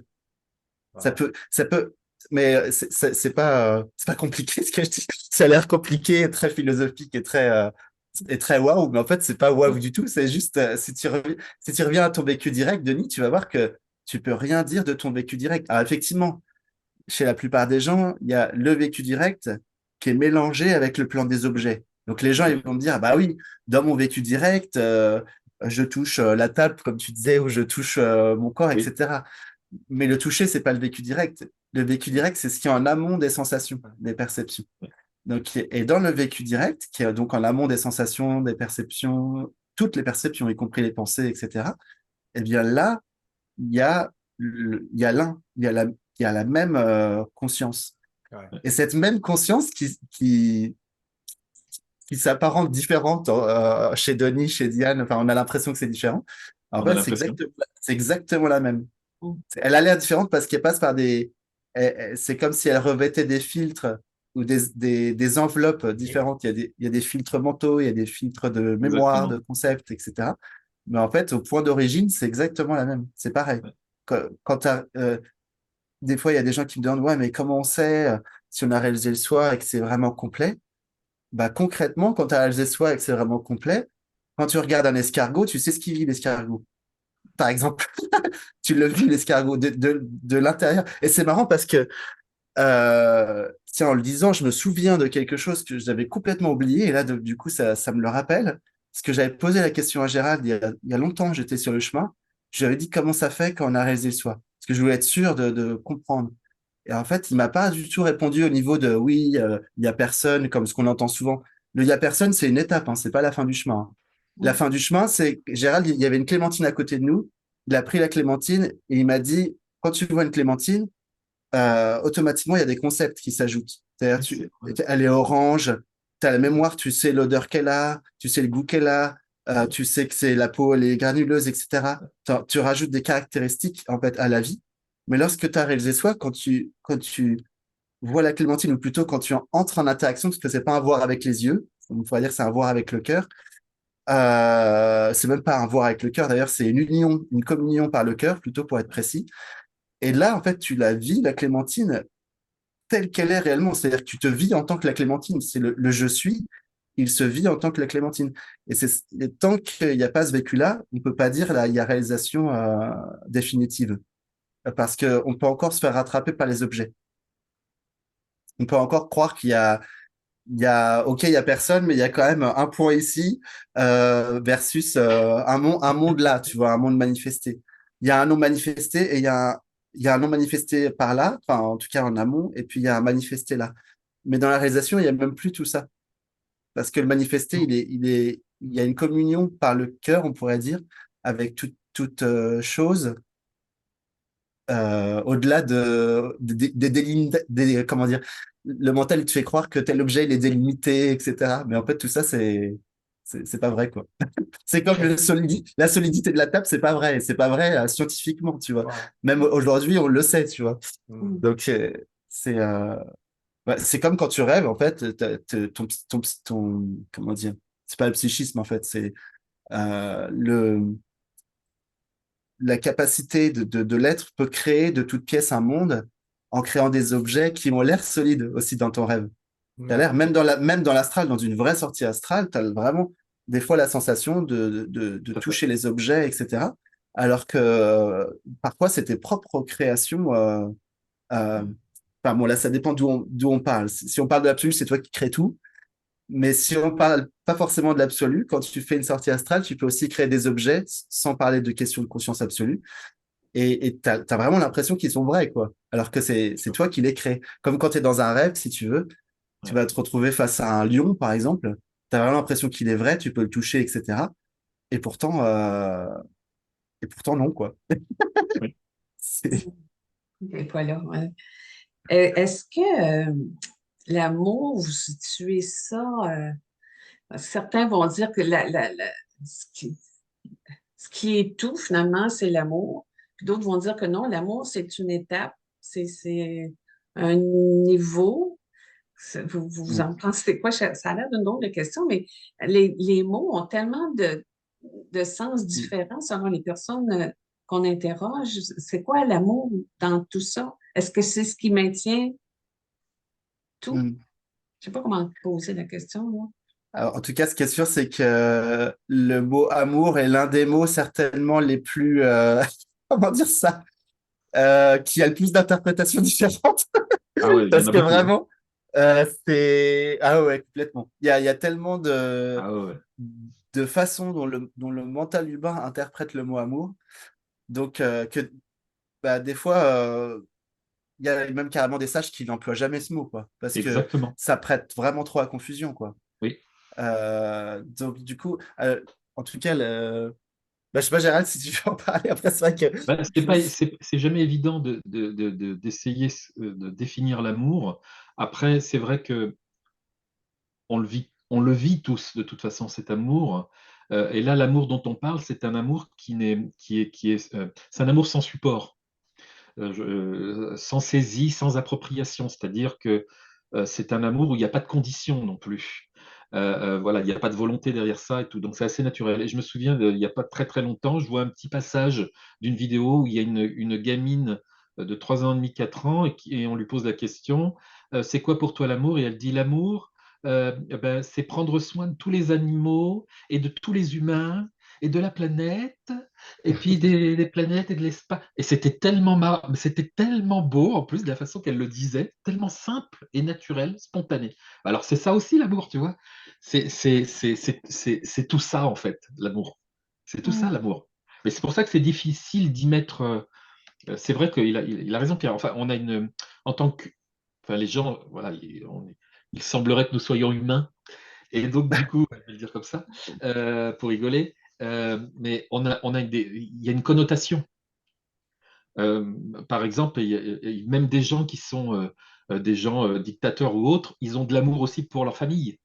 Tu vois, et pourtant, ils vont peut-être, ils vont faire du mal à d'autres personnes qui sont contre leur politique. Enfin, tu vois vous voyez ce que je veux dire?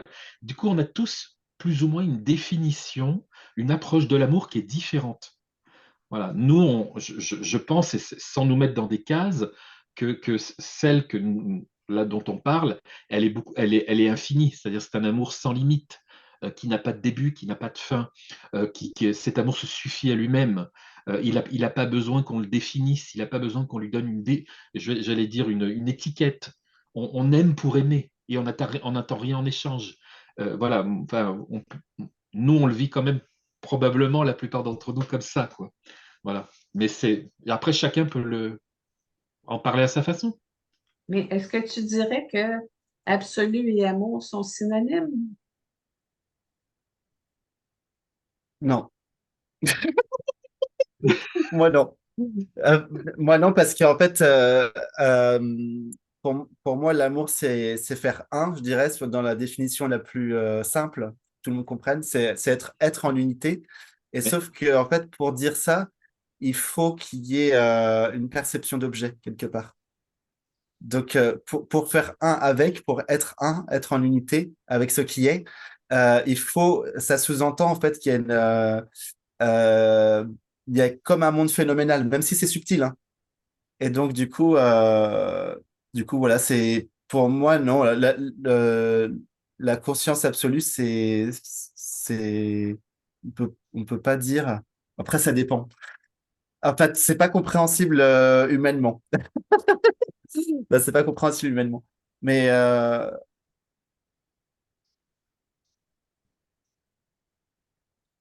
non, moi, je mettrais une différence. En tout cas, pour qu'on se comprenne humainement, je mettrais une différence. Parce que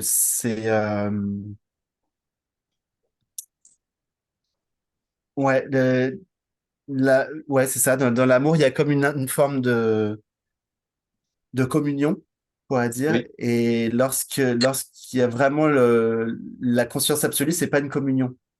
Parce qu'en fait, il y a Ah, pas d'objet, il n'y a pas de phénomène, il n'y a pas de, il y a même pas, je parlais de l'expérience comment dire, il y a pas d'émergence d'une réalité. Là, je parle vraiment de la conscience absolue. S'il y a que ça, bah, c'est juste être et c'est tout. oui, C'est pas être en amour, c'est pas être joyeux, c'est pas être la paix, c'est même pas paix. On peut rien en dire. On peut pas donner de caractéristiques. tout à fait. alors la joie, la paix, l'amour, ce sont encore des caractéristiques, mais c'est Ouais. pas l'absolu. C'est pour ça que les yogis ils différencient l'absolu de Dieu, par exemple. Et si je prends les purs védantistes, les purs dans la tradition, ils vont te dire il y a Dieu et au-dessus de Dieu, il y a l'absolu. Quand les Occidentaux ils sont arrivés et qu'ils ont entendu ça, ça leur a fait bizarre, quoi, tu vois. Ouais. Bah oui, parce qu'en fait, et les yogis ils disent bah oui, parce que vous vous dites Dieu est amour. Et puis les gens ils font bah oui, Dieu est amour. Bah ouais, bah non. Ça veut dire que il y a au-delà. Il y a, il y a la conscience au-delà de ce sentiment, enfin de ce. Ouais, c'est ça. C'est ça. En fait, C'est difficile à expliquer ça.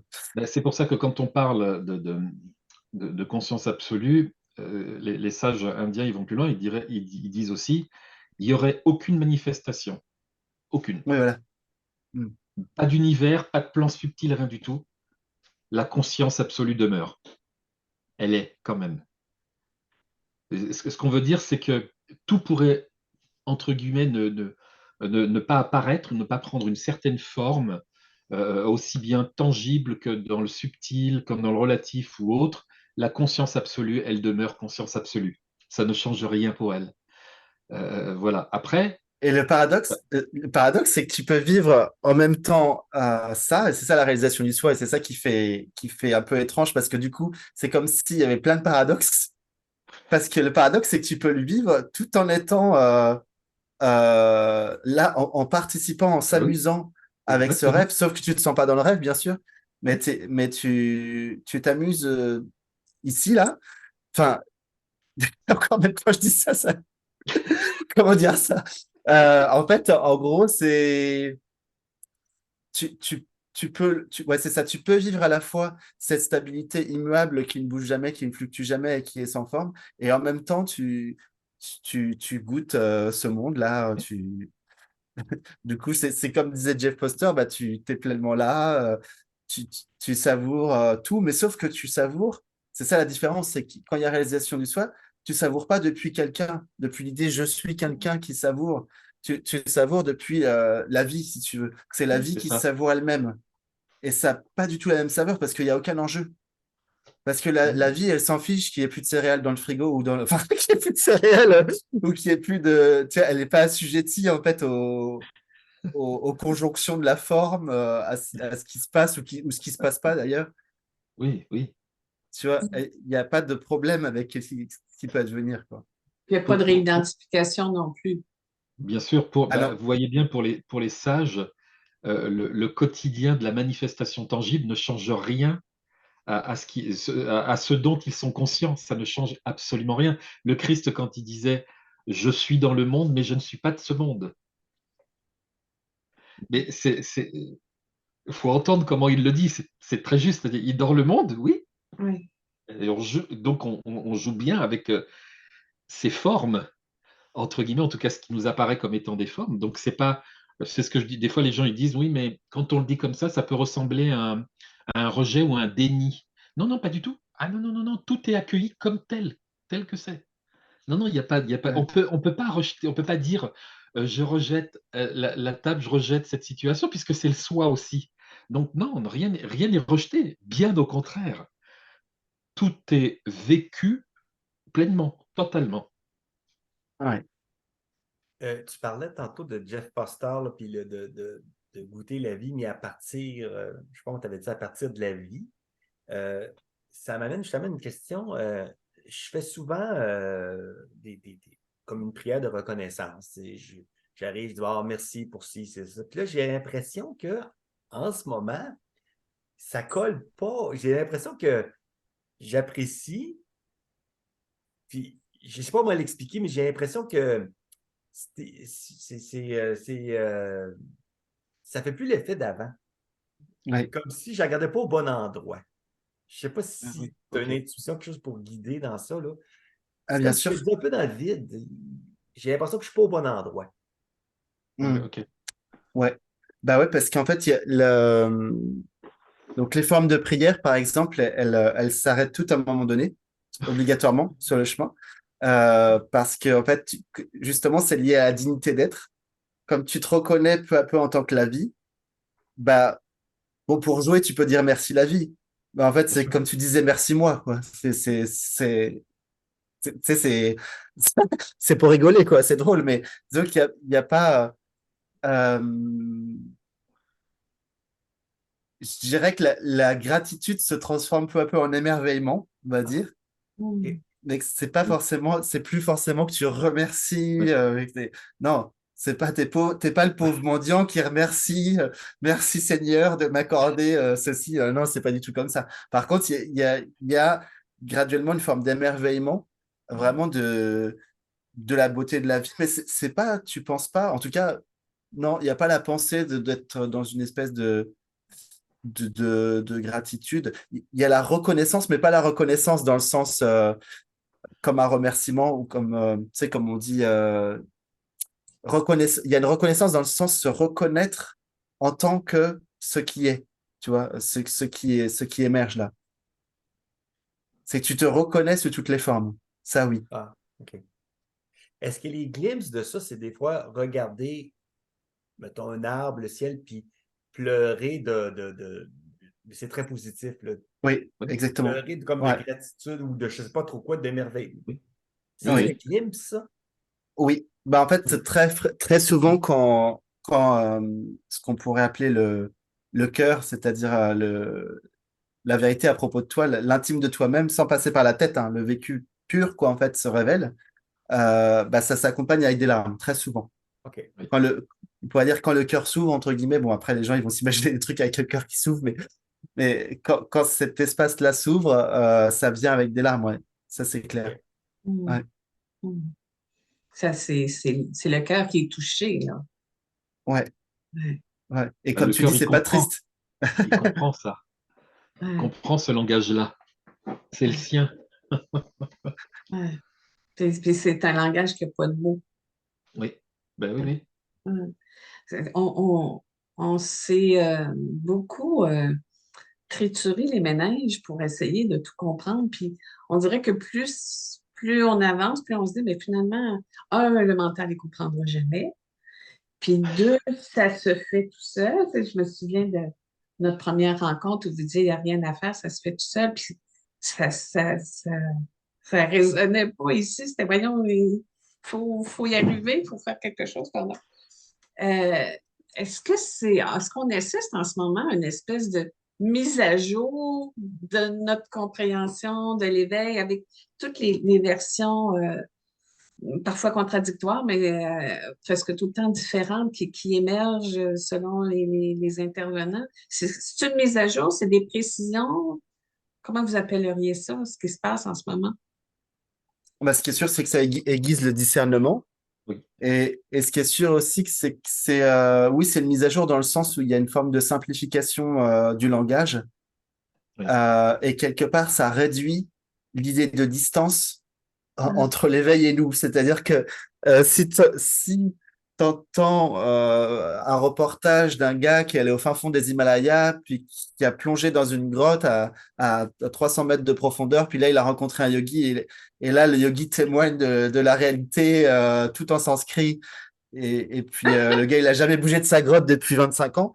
Et là, tu te dis, OK, donc, bon, c'est pas dans cette vie, quoi. Et encore, tu crois peut-être. Alors que si tu entends ça témoigner, parce qu'il y a des personnes qui font des satsangs dans les bars, par exemple. Bah tiens, Gérald? Gérald, par exemple, mais il y en a eu d'autres aussi, hein. Et si t'entends que c'est vraiment simple, tu vois, et que la personne qui le partage, c'est quelqu'un qui parle ta langue, qui est, on Oui, va dire, du même environnement socioculturel et tout ça, ouais. eh bien, oui, ça va faire au moins tomber cette croyance que c'est difficile, qu'il faut un contexte très compliqué, Oui. etc. Et donc là, ce qui est bien, c'est que comme il y a de plus en plus de gens qui s'autorisent à partager, parce que si au début, il y a des gens, par exemple, il y a quelques années, j'ai rencontré des gens qui avaient réalisé, mais qui n'osaient pas partager. Parce que Oui. bah, en fait, c'était pas évident. Enfin, c'était pas évident Oui. Bah oui. dans le sens où, comme il n'y avait personne, bah, après, des fois, c'est surtout vis-à-vis des familles et tout ça. Enfin, bref, ils n'avaient pas l'élan, quoi, tout simplement. S'ils avaient eu l'élan, je pense que ça serait fait, mais en tout cas, là, il n'y avait pas l'élan. Et puis maintenant, comme ça devient un peu plus fréquent, les gens, ils s'autorisent aussi davantage à témoigner. Et donc, c'est super. Ça ne veut pas dire que tout le monde va partager en masse à des milliers de personnes, etc. Il y a des gens, ils posent un témoignage et c'est tout. Mm.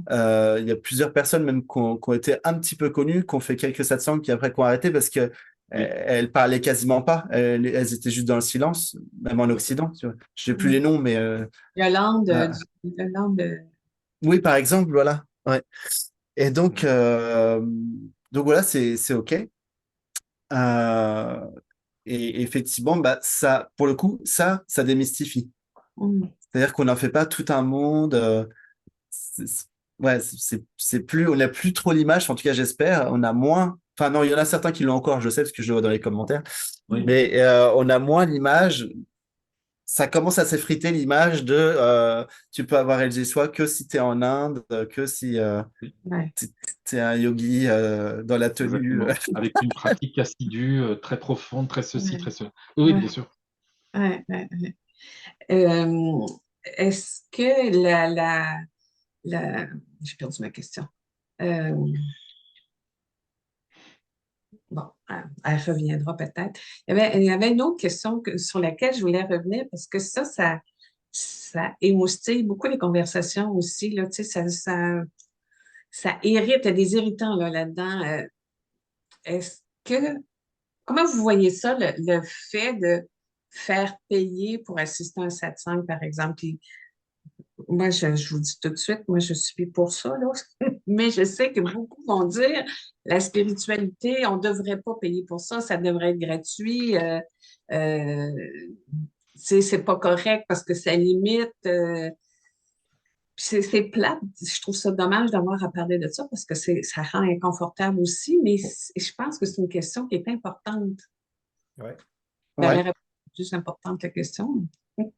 En fait, alors, ce qui est vrai, il y a une vérité là-dessus, c'est que l'égalité n'est pas l'équité. Ouais, c'est ça, l'équité. Bon, je crois qu'on dit équité, on dit pas équitabilité, je pense pas qu'on le Non. dise, mais en Mm. fait, ce qui est égal n'est pas forcément ce qui est équitable. Et du coup, c'est ça qui est difficile lorsqu'on pose un tarif, et on l'a rencontré avec l'ashram Maker, c'est qu'on est Bien obligé de sûr. poser un tarif parce que, oui, la spiritualité, c'est gratuit, mais si je vais voir mon boulanger et que je lui dis, bah écoute, donne-moi ton pain, c'est gratuit, parce que c'est la nature qui l'a fait. Donc, tu vois, ça va être un peu difficile. Il y a plein de choses qui fonctionnent quand même dans un monde où souvent les choses sont pas gratuites, quoi. Tu vois, par exemple, mon fils, il va à une école, bah, c'est payant. Mm. Euh, donc, voilà. Et donc, pourquoi? Oui, alors c'est ça. Là où c'est pas évident, c'est effectivement, moi, ce qui peut des fois me gêner, c'est le fait qu'il y ait un tarif égal pour tout le monde et que ce tarif va pour certaines personnes, parce que l'argent, c'est très relatif d'une personne à l'autre. Tout à fait. Tu as certaines personnes pour qui $50, c'est énorme. Mm. Je parle en dollars. Et pour d'autres, $50, c'est vraiment rien. Ça équivaut à 1 centime pour. Ouais. Donc, l'écart est immense, quoi. Et- Et donc c'est ça, pour moi, c'est important d'essayer de régler ça. Donc, on essaie de faire en sorte que tout le monde y trouve son compte. Après, le fait qu'on dise qu'il faut pas demander d'argent, etc. Moi, alors, franchement, moi, ça ne m'aurait pas du tout gêné de pas demander d'argent. D'ailleurs, pendant des années, avant la naissance d'Azur, il oui, n'y a pas eu du tout de demande d'argent. Justement, il y a eu des demandes d'argent après, quand Azur est né. Déjà, pourquoi? Parce que chaque seconde que je passe en entretien, c'est une seconde en moins sans lui, et pour lui, c'est important. Tous les jours, j'entends des gens se plaindre qu'ils ont eu un père absent, c'est pas pour refaire la même à la maison, tu vois. Donc, voilà, il y a ça. Et puis après, il y a le côté. Euh,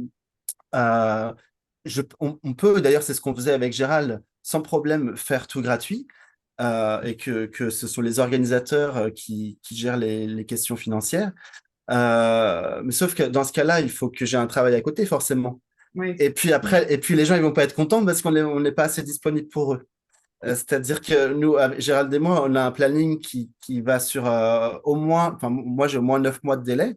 Donc je suis overbooké comme Miss France jusqu'à 9 mois à l'avance. Tous mes week-ends, ils sont déjà, et c'est moi, déjà ce que je vais c'est faire. pire. Et, et donc, imagine si j'ai un métier à côté, que j'enlève 35 heures au moins de temps. Les gens, ils vont pas du tout être contents, quoi. Donc, enfin, c'est même pas une question de gens ou pas gens, mais c'est surtout, bah si quand même, Oui, parce que la compassion fait que on sait aussi, enfin, sur le plan de ce monde, je sais aussi à quoi je sers le mieux quelque part. Donc, je le sens ce que je dois faire. Et Mm. donc, pour faire ce que je dois faire, je suis obligé d'avoir un minimum financièrement pour pouvoir tout simplement vivre. Et puis, on n'est pas dans le même contexte qu'en Inde aussi. Ben, voilà. Tu vois? Ouais. c'est pas Parce faux. qu'en Inde, les gens, ils donnent spontanément aux sages. Oui, C'est-à-dire oui. qu'ils ont toujours de quoi manger, parce que Ouais, c'est naturel, c'est en vrai. fait.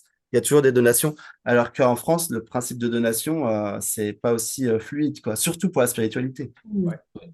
Donc, Mm. Donc voilà, en fait, c'est juste. Mais c'est vrai que pour moi, il faut que ça soit équitable. Et donc, c'est pour ça que, bah, comme l'intervalle est immense entre les gens qui peuvent donner beaucoup et les gens qui peuvent pas donner, bah, des fois, avec Gérald, bah, c'est comme ça qu'on procède, quoi. Il y a Ouais, des avec gens. des tarifs Ouais, différents. Ouais. Ouais, ouais, c'est pas toujours évident, ouais, effectivement. Ouais. C'est pas tout. Ben, c'est vrai qu'on n'a pas la même, on n'a pas les mêmes mentalités entre l'Occident et l'Orient et l'Extrême-Orient. C'est vraiment différent. Moi, j'en sais quelque chose. Ça fait, enfin, je veux dire, j'ai quand même reçu depuis plus de 37 ans les gens gratuitement, hein, des milliers, des milliers, des milliers de personnes. Donc, je sais. Et puis, l'élan est toujours là, même ceux que je reçois ici ou par visio que je vois. Bon, voilà, c'est gratuit, c'est comme ça. Mais sauf qu'à côté, il faut bien quand même que je paye un loyer, que je C'est paye ça. ceci, je n'y peux rien, c'est ainsi, je veux dire, c'est fait comme ça. Donc la vie pourvoit à ça sous différents angles, différentes formes, ça prend plein de formes différentes.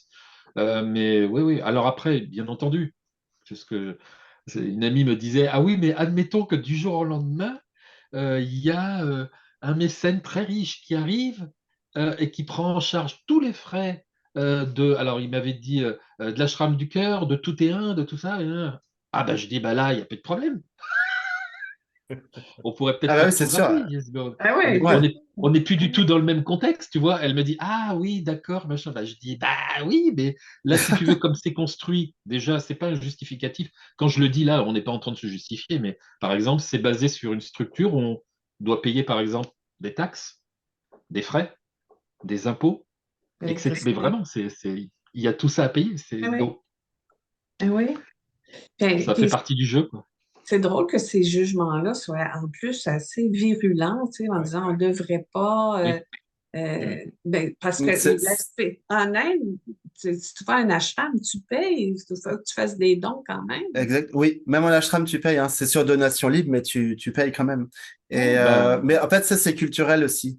oui, oui, C'est bien sûr. vraiment la culture judéo-chrétienne qui transparaît parce qu'en Ah, fait, il y a il y a le côté Jésus était pauvre, enfin, était pauvre.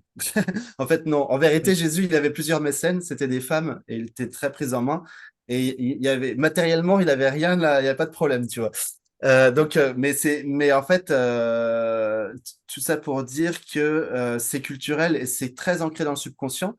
Et comme les programmes dans le subconscient sont actés comme des espèces de principes indémontables, bah, ouais, lorsqu'on va à l'encontre de ces principes, ça fait comme une espèce de choc, ouais, tu vois.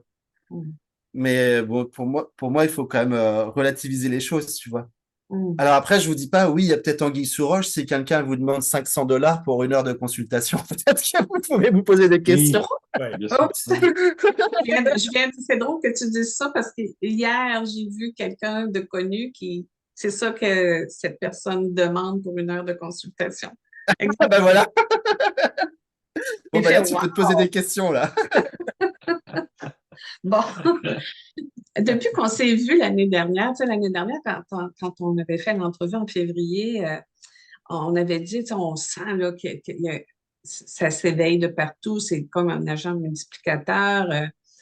Euh, Est-ce que vous avez vu des changements, à part le fait que là, on dirait que ça rue dans les brancards, les enfants sont devenus ados, là, puis ça conteste certaines choses. Est-ce que vous avez pu observer, notamment dans vos rencontres ou juste en regardant tout ça aller, s'il y a mais je dirais des tendances, là, à défaut de meilleur mot, là, qui se sont dessinées ou qui s'accentuent ou plus d'éveil, moins d'éveil, de, mm, plus de complications, moins de complications? Comment vous voyez? Non, bah, déjà, nous, on n'a pas trop l'espace, enfin, comment dire, on n'a pas trop les créneaux horaires pour pouvoir s'occuper de tout ça. Parce on a déjà assez à faire à être, comment dire, dans le, j'aime pas dire aider, mais à Dans l'accompagnement? prendre soin du monde, tu vois. Donc voilà, Comme on peut. on s'occupe pas trop des histoires de réseaux sociaux ou trucs comme ça. Mais évidemment, des fois, ça nous vient aux oreilles. Et Ah oui. ce que je remarque, c'est que ce qui revient souvent, c'est comme si la démystification de l'éveil, des fois, ça se transforme en banalisation de l'éveil. Et des fois, même, on essaie d'en faire une espèce d'éveil au rabais ou de réalisation au rabais. Genre, par exemple, hier soir en méditation, on me dit non, mais genre, entre toi et moi, t'es bien Pierre, t'es bien l'humain quand même. Et en fait, non, pas du tout. C'est pas parce que tu as l'impression il y a un humain qui parle, qui s'appelle Pierre et qui semble avoir tel âge et qui semble être masculin, etc., que ça se vit comme ça ici. Ça Ouais. se vit pas du tout comme ça ici, quoi. Si tu me dis je suis un humain, tout de suite, intérieurement, ça rigole et ça dissonne parce que je sais que c'est pas une vérité. C'est pas la vérité. Ouais. Donc, euh, donc voilà. Oui, il va y avoir des tentatives forcément Oui, bah oui.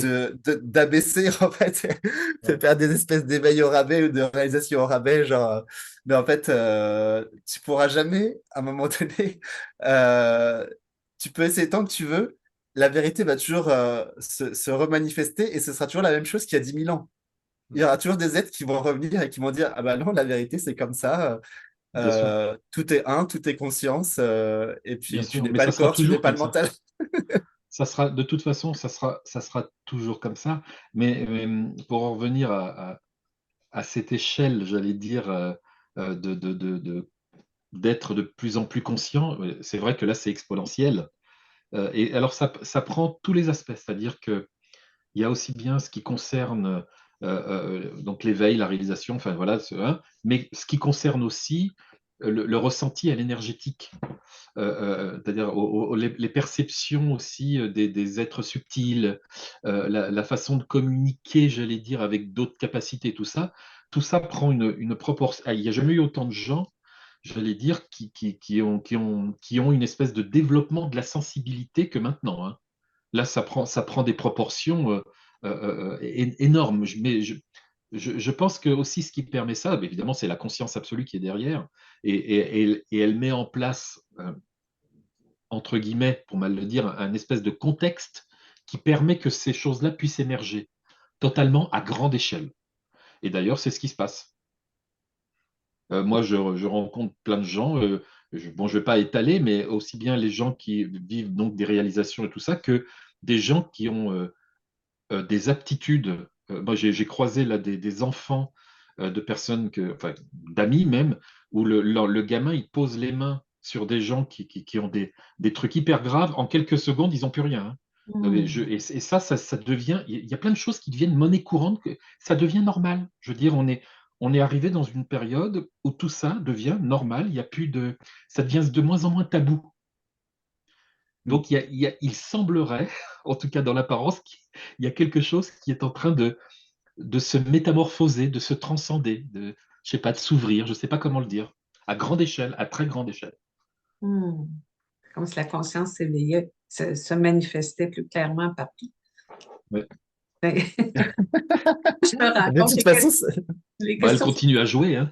Oui, c'est ça.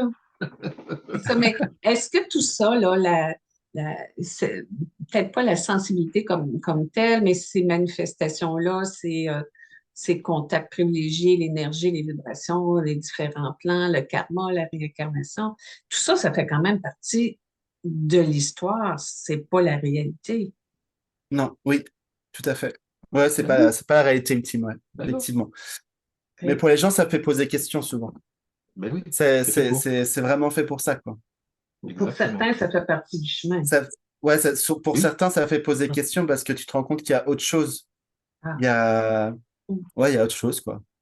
mm, Ben, c'est pour les amener à ça, hein. C'est comme en fait, c'est une succession de paliers qui les amènent, je veux dire, à un moment donné, voilà, ils conscientisent qu'il y a, ah ouais, tiens, il y a des choses vibratoires, il y a des ondes, il y a des fréquences. Hop, une fois que c'est conscientisé, ils passent à quelque chose de beaucoup plus global. Ah oui, tiens, il y a des plans en plus subtils, il y a des univers. Hop, ils passent à quelque, etc. Et à un moment donné, bah, il n'y a plus rien à dire. Et là, à partir de là, on commence à vivre des éveils, et puis encore plus, etc., etc. Donc c'est comme des étapes sur le chemin, effectivement. mm. Est-ce que vous auriez un mot de la fin? Parce qu'on a fait, on a passé la complexité, puis la simplicité de l'éveil, la mystification, la démystification, les différents niveaux, les ouf! Et j'aurais j'aurais envie, j'aurais envie de vous entendre dire euh, un peu comme à la Jeff Foster, tu sais, foutez-vous la paix, là, mais qu'est-ce que vous auriez envie de nous dire par rapport à tout ça? Ce serait quoi votre, j'ose pas dire conseil parce que c'est pas des conseils, mais votre Hmm. le souhait de ce que vous souhaitez, le souhait que vous voulez nous transmettre. Bref, Bah, ouais, bah, en tout cas, ce qui est sûr, c'est que quelle que soit l'approche ou ce qui nous inspire ou nous inspire pas d'ailleurs, ce qui est en tout cas pour moi le plus important, c'est de garder la foi, pas forcément que en ce que dit Pierre et Gérald, mais surtout Exactement. garder la foi dans le fait qu'il y a une sagesse ancestrale qui a toujours été la même et Ouais. que curieusement, tous les peuples premiers disent la même chose, tous les grands sages de toutes les traditions, de toutes les époques, de tous les pays disent la même chose dans leur essence même. Donc, pour les personnes qui sont peut-être les plus fermées, même avec le raisonnement et la logique, vous arriverez à la conclusion qu'il y a quand même une vérité et que cette vérité libère. Comme disait Jésus, la vérité vous affranchira. Donc, il y a une fin à la souffrance. Et, et ça, c'est important de garder la foi parce que c'est plus confortable quelque part lorsqu'on s'en rappelle. Parce que pour moi aussi, il y a eu des passages qui étaient difficiles, quoi. Bien sûr, Mais je pour me tout le monde. disais, ok, en fait, mais au bout du tunnel, il y a quand même la lumière. À un moment donné, ça finit par arriver. Et ce qui est beau, c'est que quand même, graduellement, ça se révèle. mm, Le goût du calme, cette paix, cette stabilité dans le fait d'être se révèle graduellement. la vie est quand même globalement moins souffrante. Bon, sauf dans certains cas où le dossier racine, par exemple, si c'est un trauma, la conscience va toujours contourner pour te sécuriser. Donc, tu ne peux accueillir que ce que tu es prêt à accueillir. Donc, ce Bien qui sûr. fait qu'il faut un ancrage solide dans le calme pour accueillir un truc dur. Donc, Ouais. des fois, c'est comme si ça attendait le dernier moment pour pouvoir faire lâcher le gros truc. Donc, des fois, ça peut arriver qu'en fin de chemin, il y ait une surprise. Voilà. Mais globalement, en général, c'est quand même quelque chose qui se stabilise avec une équanimité de fond, comme ça, quelque chose qui fluctue pas. Même avant la réalisation, on sent qu'il y a quelque chose qui fluctue pas. Et, euh, et c'est vrai qu'on peut savourer finalement le chemin à chaque pas, peu importe où on en est, parce que ça crée beaucoup de tension aussi de se dire, ah, je pourrais enfin me reposer quand j'aurai réalisé le soi. Bah, en Ouais, fait, non, non, non, tu peux déjà là savourer le fait d'être, exactement. euh, prendre des moments effectivement où tu oublies même la réalisation, c'est-à-dire pendant un moment donné, Exactement. juste je sais pas, tu vas regarder un paysage ou Tout à fait. tu bois une tisane, je sais pas, tu fais un truc, t'es juste tranquille, quoi. Et puis, Euh, c'est quelque part, il faut avoir la confiance. D'ailleurs, c'était une prière que j'ai beaucoup entendue par les yogis, qui n'est pas vraiment une prière de demande, mais une prière plutôt d'affirmation de la foi, où il disait dans les Himalayas, c'était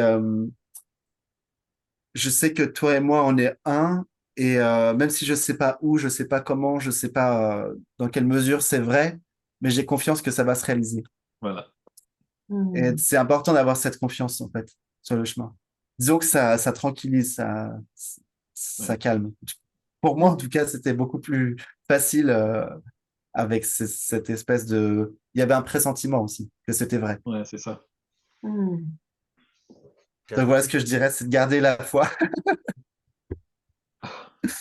j'ajouterais une image que Juliane m'a dit une fois, puis qui va dans le sens que tu dis, mais avec une image. C'est comme un barrage, mais en terre, qui retient de l'eau. Puis là, il y a une petite coulée qui est arrivée, puis là, ça va tranquillement, la fissure va grandir et le barrage va lâcher. Oui, Puis c'est comme si, ben, fais confiance parce que le cheminement est déjà commencé. oui, Puis il y a déjà une fissure dans le barrage et ça va se faire. Tu peux te exactement. reposer. Ouais, Hmm. oui. Hmm. C'est ça. Et comment dire, on ne peut rien faire pour l'en empêcher aussi, hein. Non, non. Ouais. Les gens qui veulent arrêter le chemin, ils peuvent pas, hein. Tu peux pas arrêter. Non. Non. Gérald, voulais-tu conclure? Moi, ça aurait été dans le même sens que Pierre. Et puis, je pourrais dire que c'est vrai que c'est important euh, de suivre son cœur. Alors, c'est vrai que des fois, on sait pas comment suivre le cœur. Eh ben, c'est Oh, aussi c'était simple pas mal. que être simplement apprécier les choses que l'on aime, c'est déjà un bon début. Les choses qui nous enthousiasment, ça fait partie aussi de ça. C'est à partir du moment où ça crée une espèce de bien-être, une espèce de joie, une espèce de paix, même si ça dure pas, c'est pas grave. Et du coup, ça renforce effectivement Hmm. la confiance et la foi dans le cœur, parce que si on doit suivre, en tout cas, c'est un chemin, il y en a des millions d'autres. Une orientation, ça peut être une très bonne orientation que de suivre celle du cœur, mais on ne peut la suivre que si on a confiance. Parce que le cœur, en fait, des fois, il nous oriente vers des chemins qui nous paraissent très tortueux, qui nous paraissent de prime abord, comme ça on se dit, oh là là, si je m'oriente là-bas, il y a tout qui va émerger, tout qui va sortir, et je vais devoir faire face à tout, ça Ouais. fait peur. Et là, ça par contre, c'est le mental qui s'en mêle. Mais Ah, par contre, si on suit les choses telles qu'elles sont, je veux dire, il arrive ce qui doit arriver, mais ça nous amène toujours à un moment donné à réaliser, entre guillemets, ce qu'on doit réaliser. Donc, le chemin du cœur, c'est. Et puis, je veux dire, s'il n'y a pas que nous qui en parlons, Non, c'est non. des milliers ou des dizaines de milliers d'années que les enseignants, que plein d'êtres parlent du cœur, de l'amour du cœur, enfin, et que ça passe par là. Parce que effectivement, c'est bien l'un des chemins majeurs, j'allais dire. Voilà. Donc, Ouais. ayez confiance dans votre cœur. Ouais. Je vous ai entendu dire souvent aussi, suivez la joie. oui, Oui, Ça, pour moi, ça a été oui. important parce que souvent, dans des options de trajectoire différentes, là, la joie ne ment jamais. Tu sais, c'est comme Ouais. si c'est le cœur, finalement, la joie. Oui, exactement. Ouais. Ouais. Ouais. Moi, la chose qui m'a le plus marqué de la rencontre, puis je veux vous le dire, vous le partager, c'est que j'ai réalisé, m'a fait découvrir que Pierre et Gérald, on peut comparer ça à Miss France tantôt, c'est ça. Là, au niveau du planning, ouais. Ça m'a un peu surpris. Ça m'a un peu surpris, mais bon, il faut tout accueillir. Ouais.